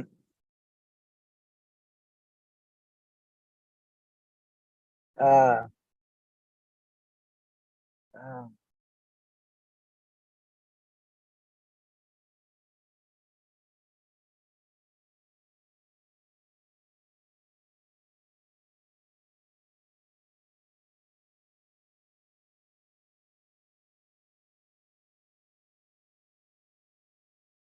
Yeah, this is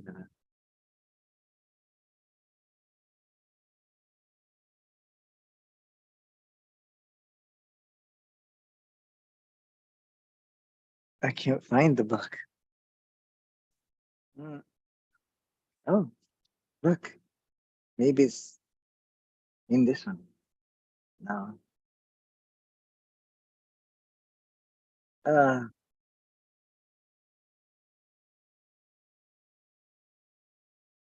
mm. Oh, look at that. Mm.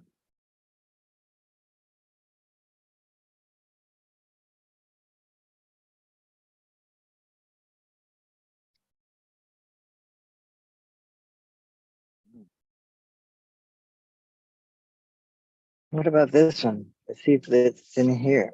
Meaningful to behold. Becoming a friend of the world.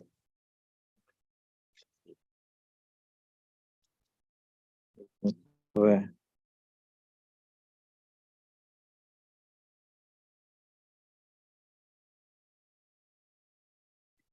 Mm.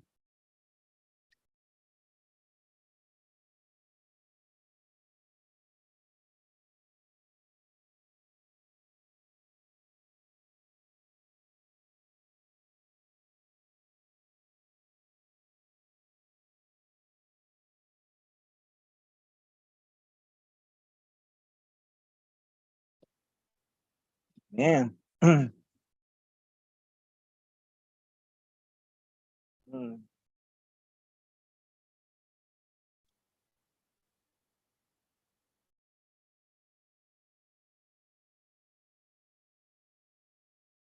I'll try again. Let's see.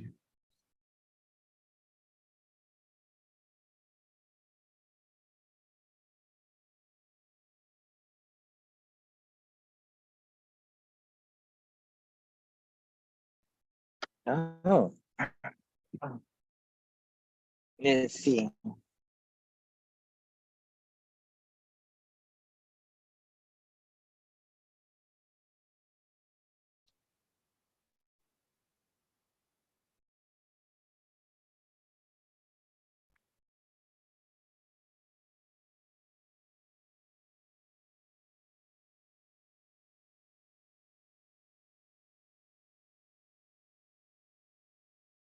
Oh, let me read this.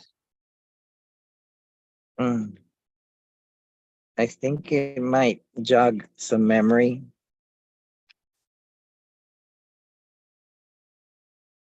Or help me understand uh, what it was about. I got some teachings on it, but I didn't. I only listened, didn't read. But here's something that I can read. I mean, maybe I read it before. It's called the Three Principal Aspects of the Path, and now I don't remember why it's called that, or I never caught it. Three. What are the three principles aspects of the path? It looks like it looks like I don't know.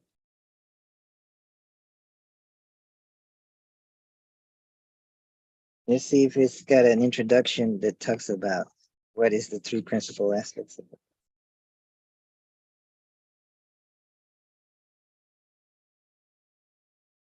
Okay, the three principal aspects of the path was written down by J. Tsongkhapa.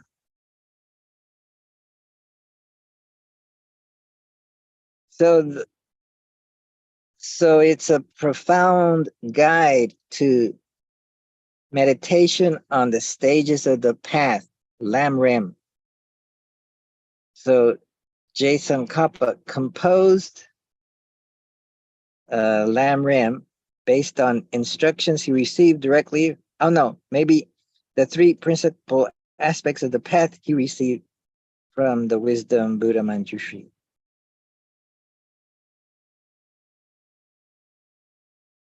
Let's see if I understand this correctly. So the three principal aspects of the path is a profound guide to meditation on the stages of the path, the Lam Rim. So the Lam Rim is a Tibetan word, which is like a compacted or abbreviated word. So it's made up of several words, but they took the first syllable of several words. They took the first syllable of several multi-syllable words, combined them together, and got Lam Rim, I would think. So basically, Lam Rim is a kind of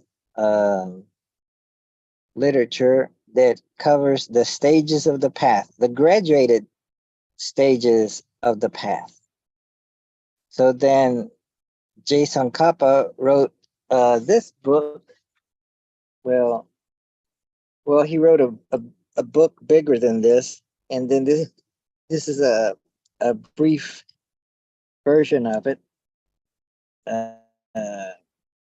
So the actual version is maybe 3 times as big. This is like a lesson on it that Bongka Rinpoche gave in the 1920s, and then Trijang Rinpoche wrote it down and formed it into a book like this. But this is actually the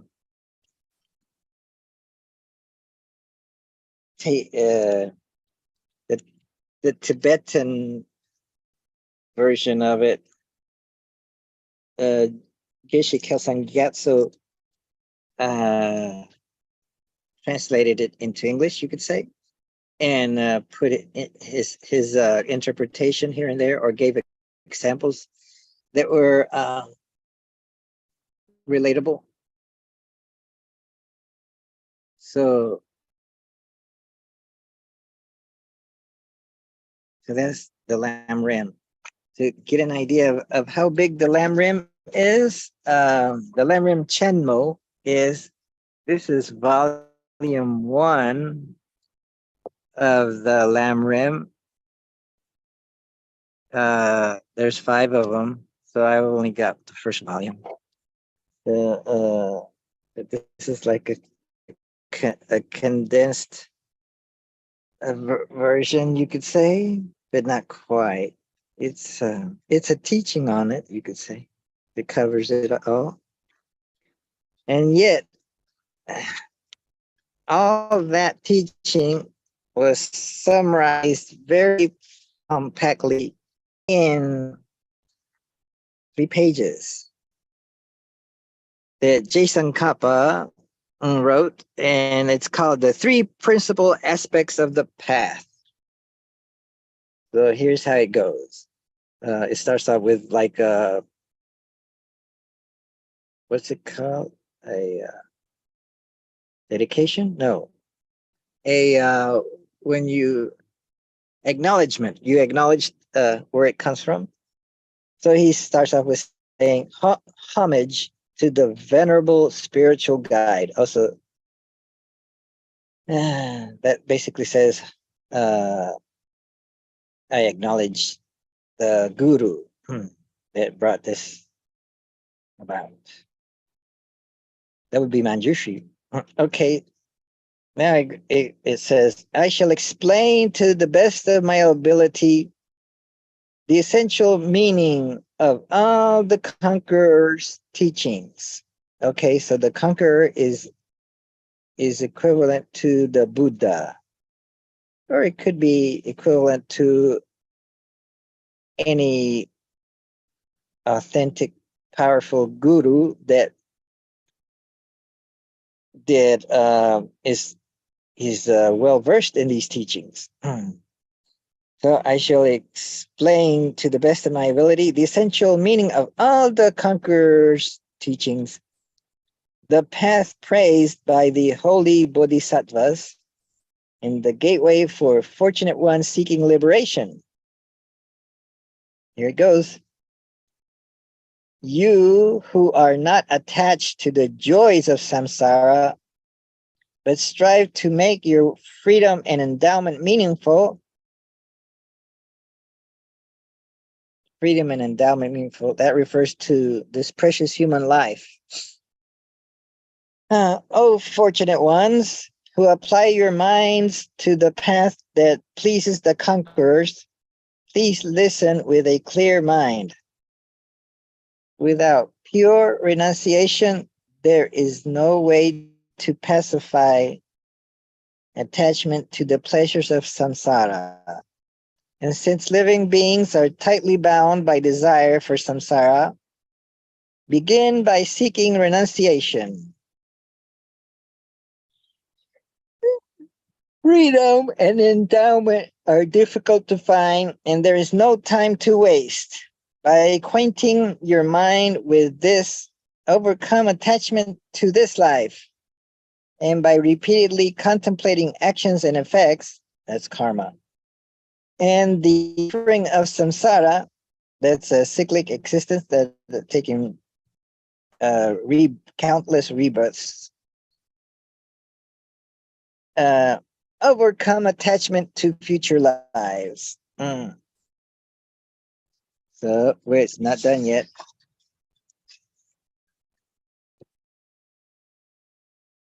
When through contemplating in this way, the desire for the pleasures of samsara does not arise, even for a moment. But a mind longing for liberation arises throughout the day and the night. At that time, renunciation is generated.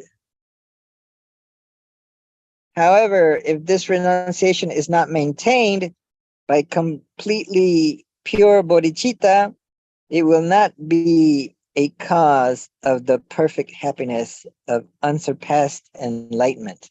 Therefore, the wise generate a supreme bodhicitta, swept along by the currents of the four powerful rivers, tightly bound by the chains of karma, so hard to release, and snared within the iron net of self-grasping, completely enveloped by the pitch-black darkness of ignorance.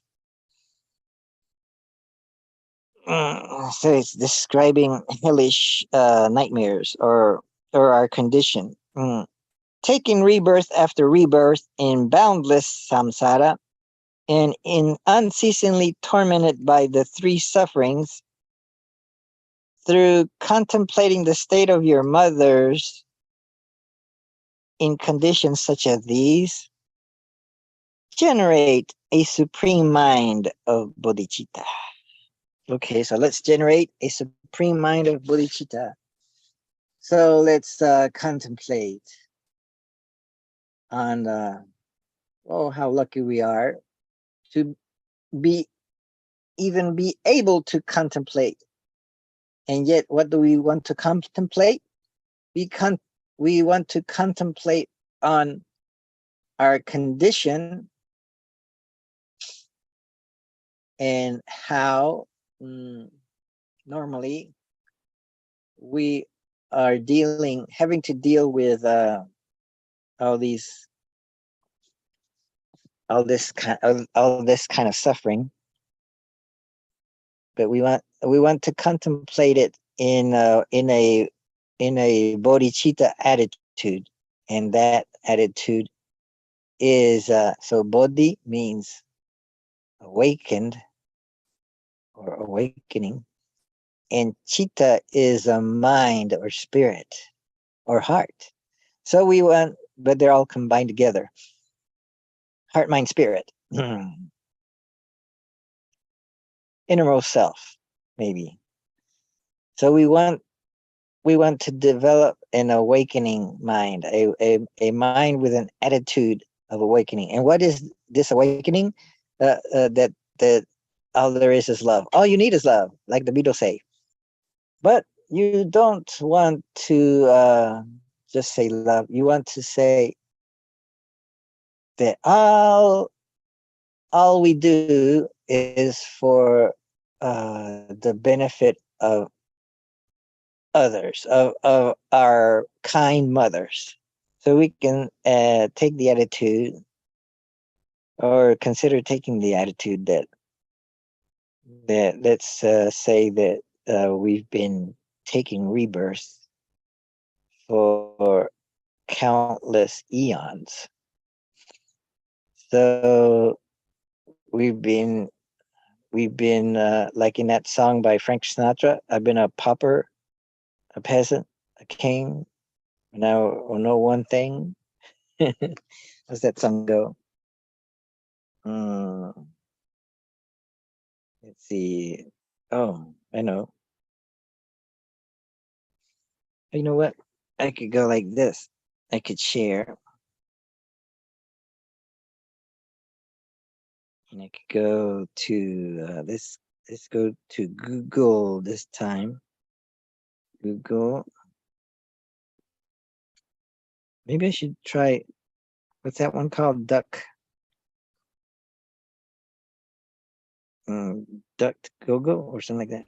Let's see. Anyway, Frank Sinatra.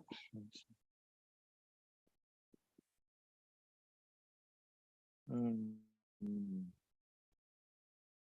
Frank Sinatra songs. Let's see. What is the song that I'm looking for? That's Life. I think it's That's Life.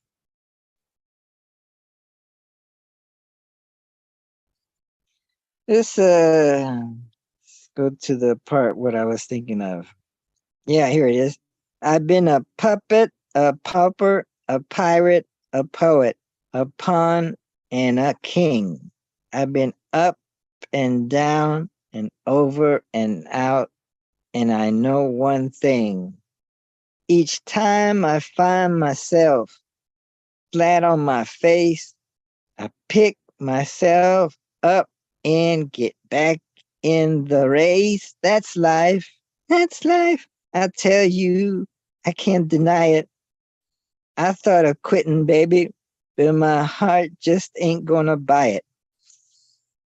And if I didn't think it was worth one single try, I'd jump right on a big bird and then I'd fly.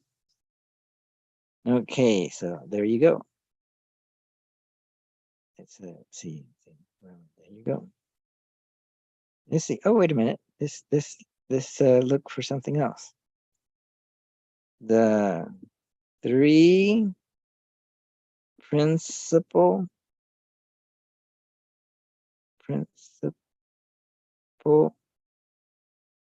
aspects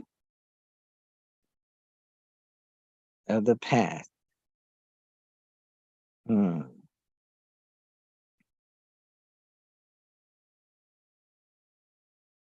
Mhm. So the three principal aspects of the path are number one, renunciation, the determination to be free, bodhicitta, and wisdom, specifically the wisdom realizing emptiness. These may seem like lofty topics reserved for philosophers and scholars, but when we rephrase these terms, it is evident that they are the heart essence of a delightful and tranquil life. So there's renunciation, the determination to be free of unsatisfactory conditions. There's bodhicitta, the goal of attaining enlightenment in order to benefit all beings. And there's the wisdom realizing emptiness. Nothing exists in the way it appears. Nothing has inherent existence. Hmm. So let's see if that's it. Reading, or is that like a PDF? Mhm.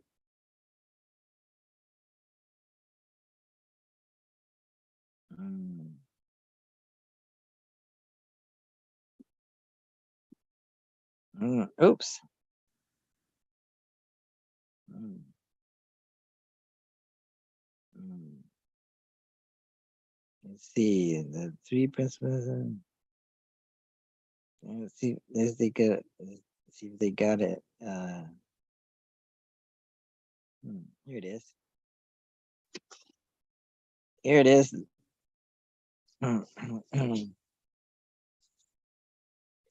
Let's compare the translations. Well, this one, the one I was reading from, says homage to the venerable spiritual guide, but this translation says homage to the precious noble masters. And then it's numbered. Each verse is numbered. So how many verses are there? Oh, there's 14 verses. So the first verse, I guess, is the first stage, maybe, on the path. So in the first stage, you say you meditate on the very essence of all Buddhist teachings, a path that is praised by the noble bodhisattvas and the entrance for all fortunate ones desiring liberation. So to the best of my ability, I shall now set forth. Hmm. Hmm. Oh, I shall now explain it. Okay. You who are unattached to samsara's pleasures and strive to make full use of the freedoms and advantages, you who follow the path delighting all the Buddhas, fortunate ones, listen well with a clear and open mind. That's the second one.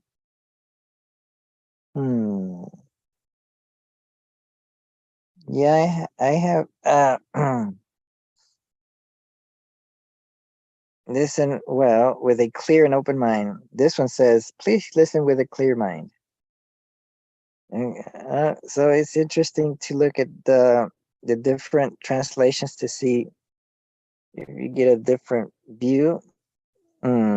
Or like one might be don't get it, but the other one might, oh, okay, that clarifies it. Or maybe you might say, well, maybe this isn't right or is lacking.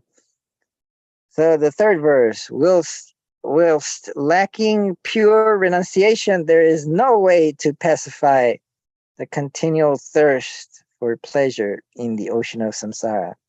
And since all living beings are bound by their craving for existence, you must begin by finding the determination to be free.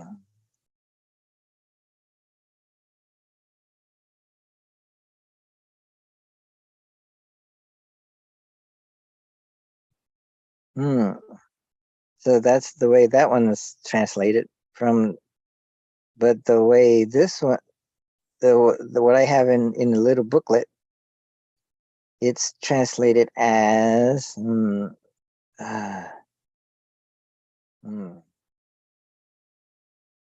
instead of saying whilst lacking pure renunciation, there's no way to pacify.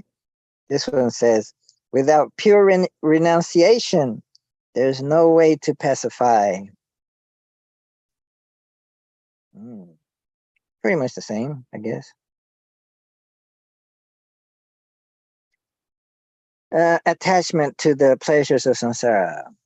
The continual thirst for pleasure in the ocean of samsara. The continual thirst in the ocean of samsara. That's very poetic, kind to think of it as an ocean of samsara. Attachment to the pleasures of samsara.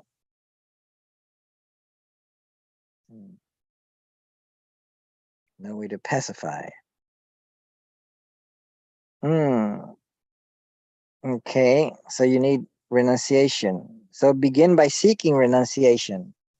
So that's the first aspect of the path, renunciation. So begin there. So let's see the fourth verse. In this translation that I have, I'm sharing, it says, the freedoms and advantages are rare and there's no time to waste. Reflect on this again and yet again and dispel attachment to this life.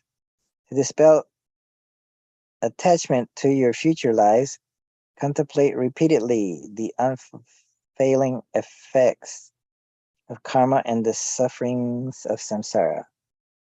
Well, this translation I have in the booklet in my hands physically, it says, freedom and endowment are difficult to find. And there is no time to waste. By acquainting your mind with this, overcome attachment to this life, and by repeatedly contemplating actions and effects and the sufferings of samsara, overcome attachment to future lives.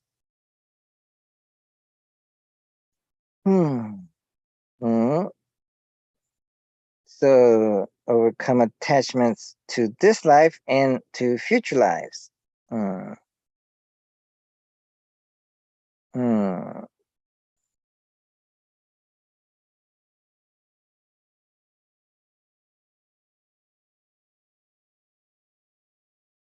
Hmm.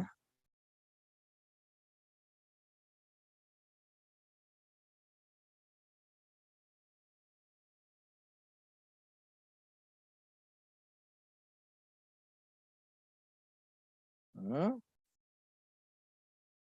That was number 4.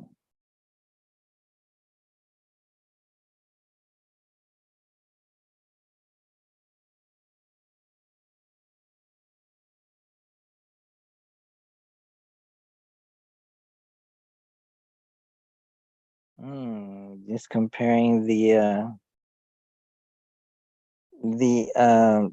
translations.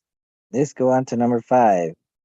When through growing accustomed to thinking in this way, hope for the pleasures of samsara no longer arises even for an instant, and through both day and night you long for liberation, then at that time true renunciation has been born. So what's it saying? So get accustomed to thinking in this way. Oops. In what way? In renunciation, in the always having the hope for pleasures and samsara. Not even, no longer arises, not even for an instant. Wow. And throughout both day and night you long for liberation. Then at that time true renunciation has been born.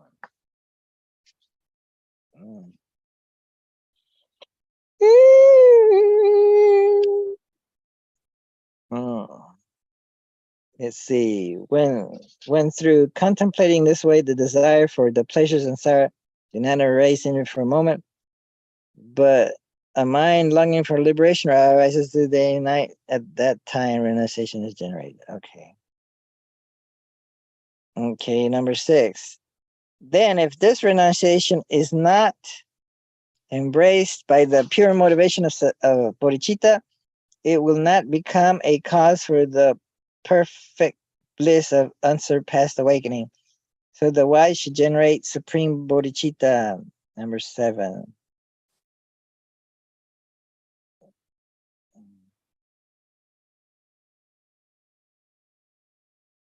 Beings are swept along by the powerful current of the 4 rivers, tightly bound by the chains of their karma, so difficult to undo, ensnared within the lion trap of their self-grasping, and shrouded in the thick darkness of ignorance. Again and yet again, they are bound. They were reborn in limitless samsara, inconsistent and constantly tormented by the three forms of suffering. This is the current condition of all your mothers from previous lives. Contemplate their plight and generate supreme bodhicitta. If you lack the wisdom that realizes the nature of things, although you might grow accustomed to renunciation bodhicitta, you will be incapable of cutting through conditioned existence at its root. Exert yourself, therefore, in the methods for realizing interdependence. Here's where we go into the third aspect of the path, which is wisdom realizing emptiness. The 10th verse.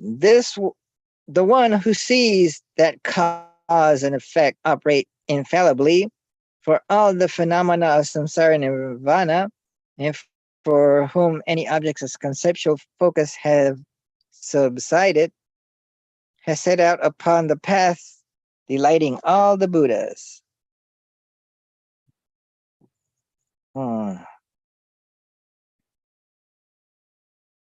11.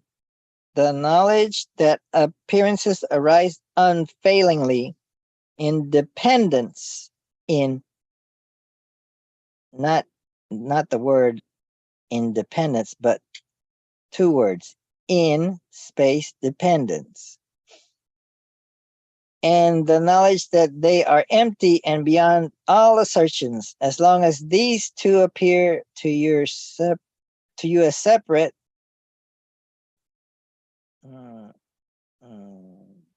there can be no realization of the Buddhist wisdom.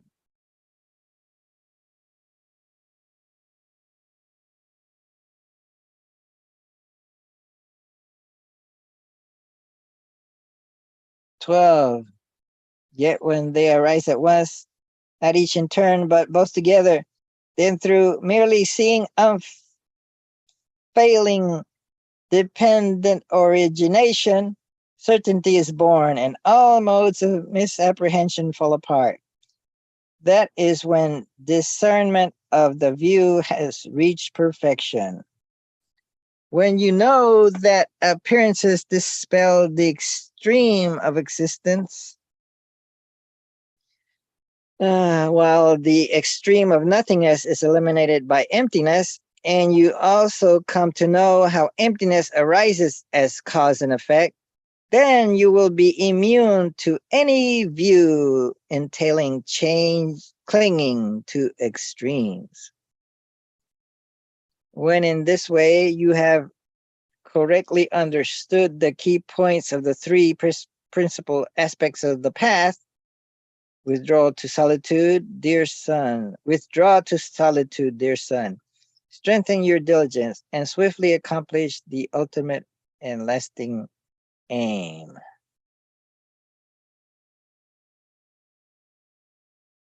So there it goes.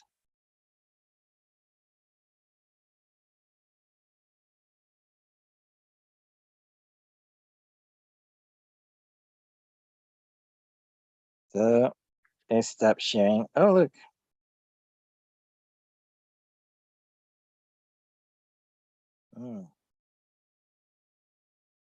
Okay, stop sharing. Okay. So I started off about a half an hour or more ago, 40 minutes ago. I said, let's pray for let's remember what's going on, that there's a conflict, and so maybe we should pray for all the parties involved. Let's equally hope for their good, their outcome. Well, maybe that they change their ways of viewing the other. Let's pray that they love their enemies. You see, let's let's pray that there's ceasefire. So I was looking for something like prayers for world peace. Let's see if I can find it online. Uh, um, hmm.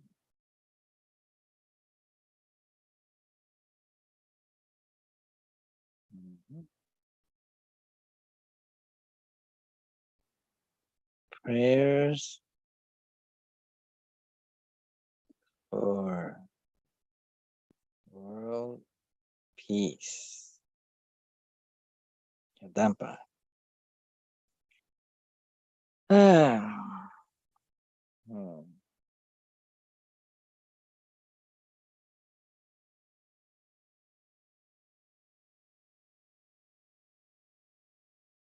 Hmm. So prayers for world peace. Prayers for world peace is a practice introduced by Venerable Geshe Kelsang Gyatso. It gives members of the public an opportunity to visit a temple or center and join in prayers and meditation for world peace once a week, often on a Sunday. So it was recently encouraged by Venerable Geshe Kelsang. A new recording of the prayers were made and is proving very popular. Click the player below to listen to a sample.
Hmm.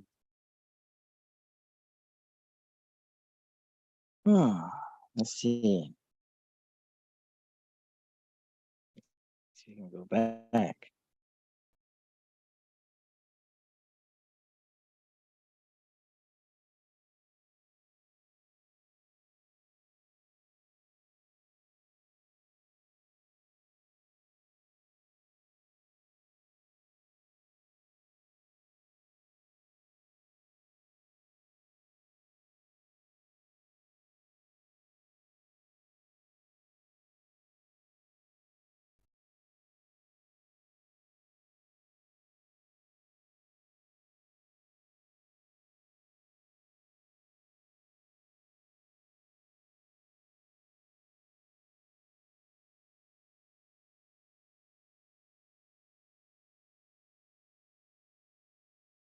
Hmm.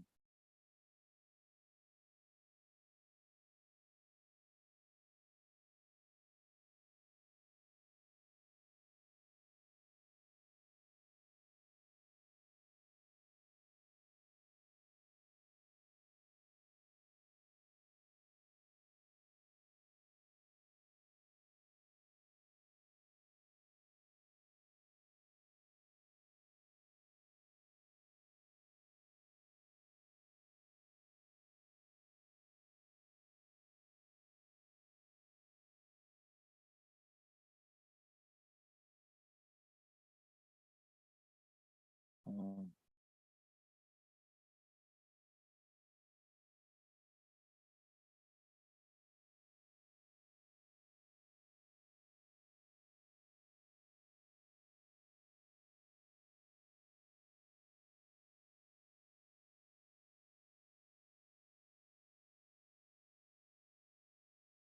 Hmm.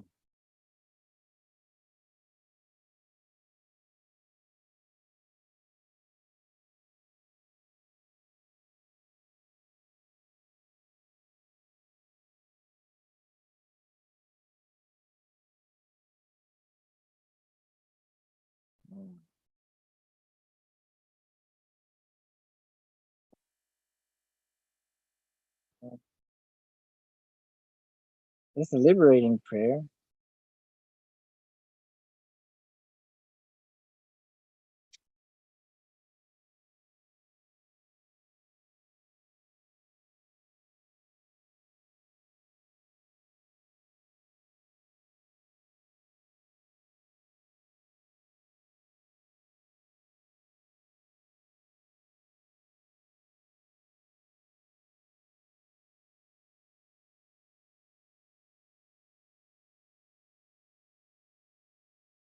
Let's see if I can.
Oh.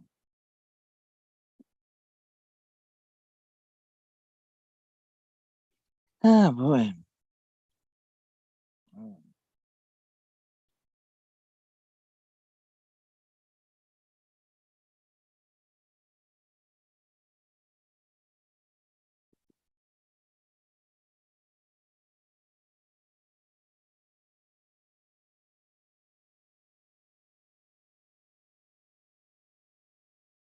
Oh.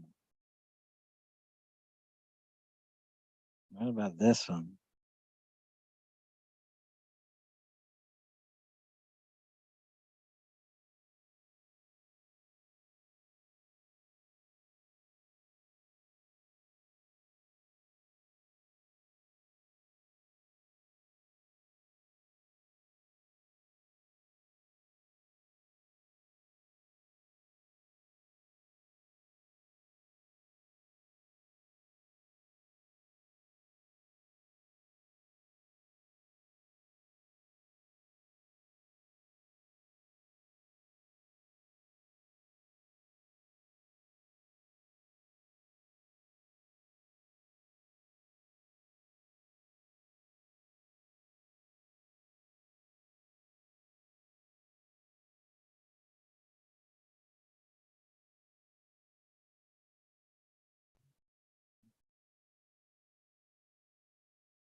I can't find the text for this prayer for world peace. Let's see if I can.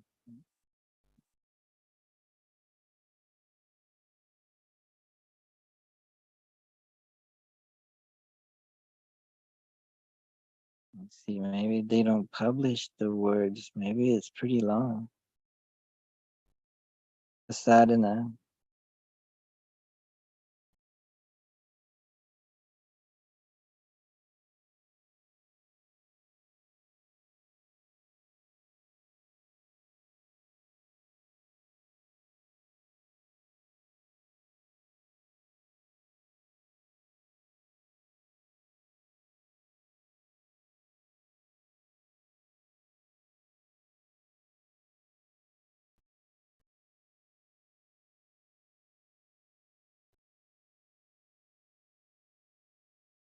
Hmm.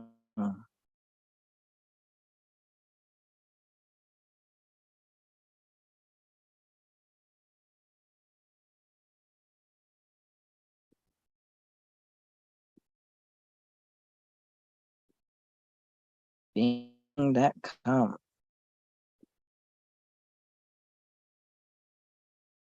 And then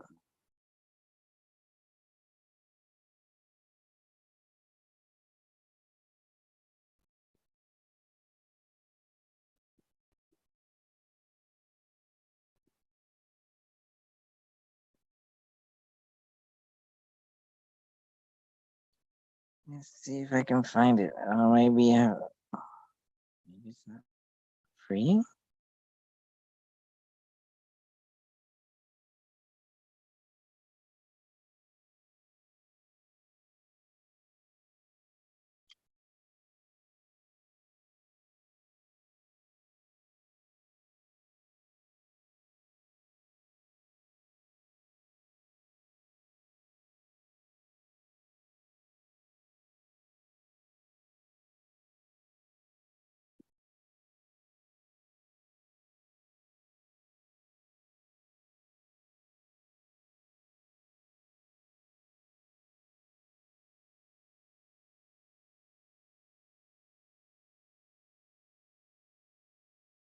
Hmm. Can't seem to find the text. Let's see. Text.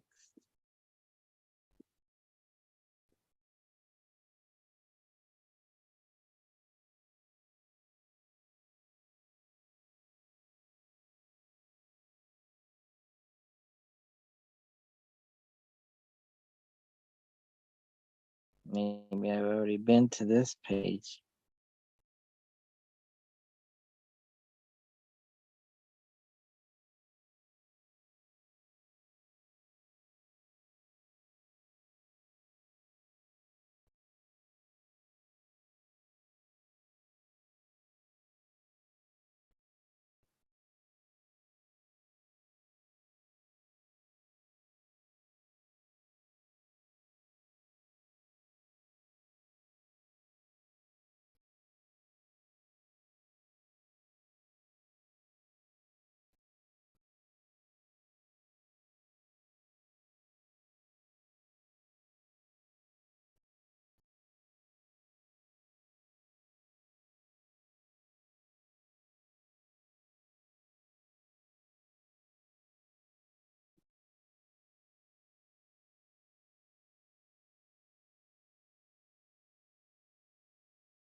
Hmm.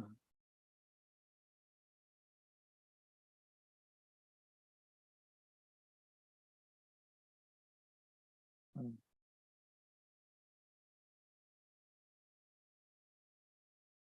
Hmm.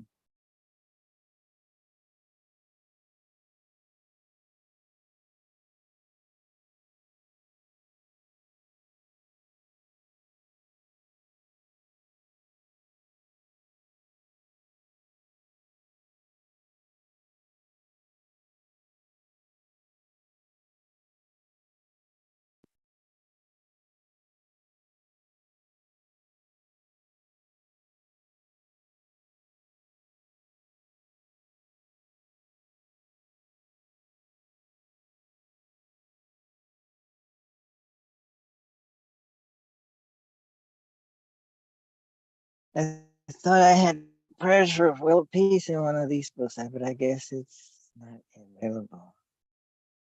I'd have to download it, buy it, and get it. But let's see. At tarpa com. Uh, okay.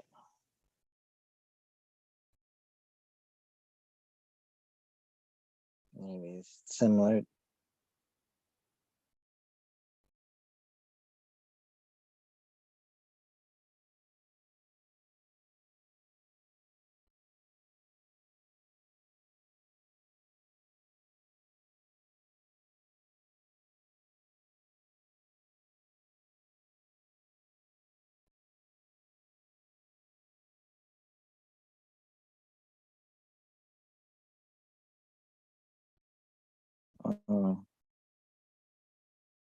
It's taking too long to load.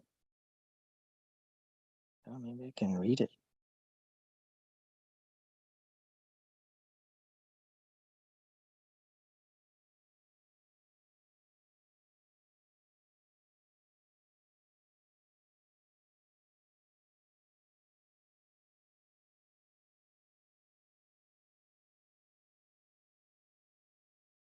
It sounds like it's a mandala. I don't think that's all of it. I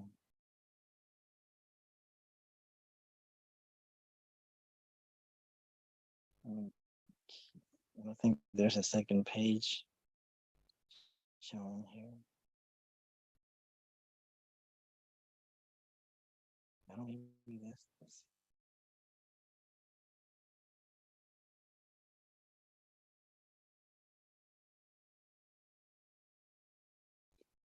I may have to buy it and get the audio so I can start praying for world peace. Boy. I gotta go. I gotta go use the bathroom. But I've run this long enough.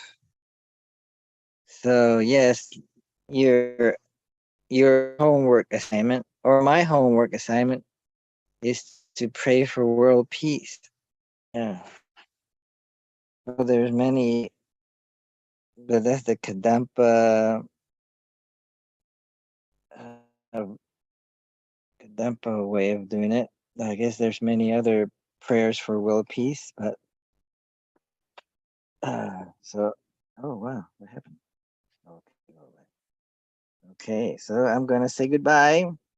And don't forget to dedicate all the merit you acquired by listening to this and all the merit that I got by doing this. May I dedicate it to all sentient beings and to all those who are struggling with this war. Thank you.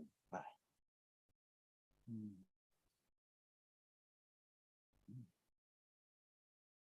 Noah.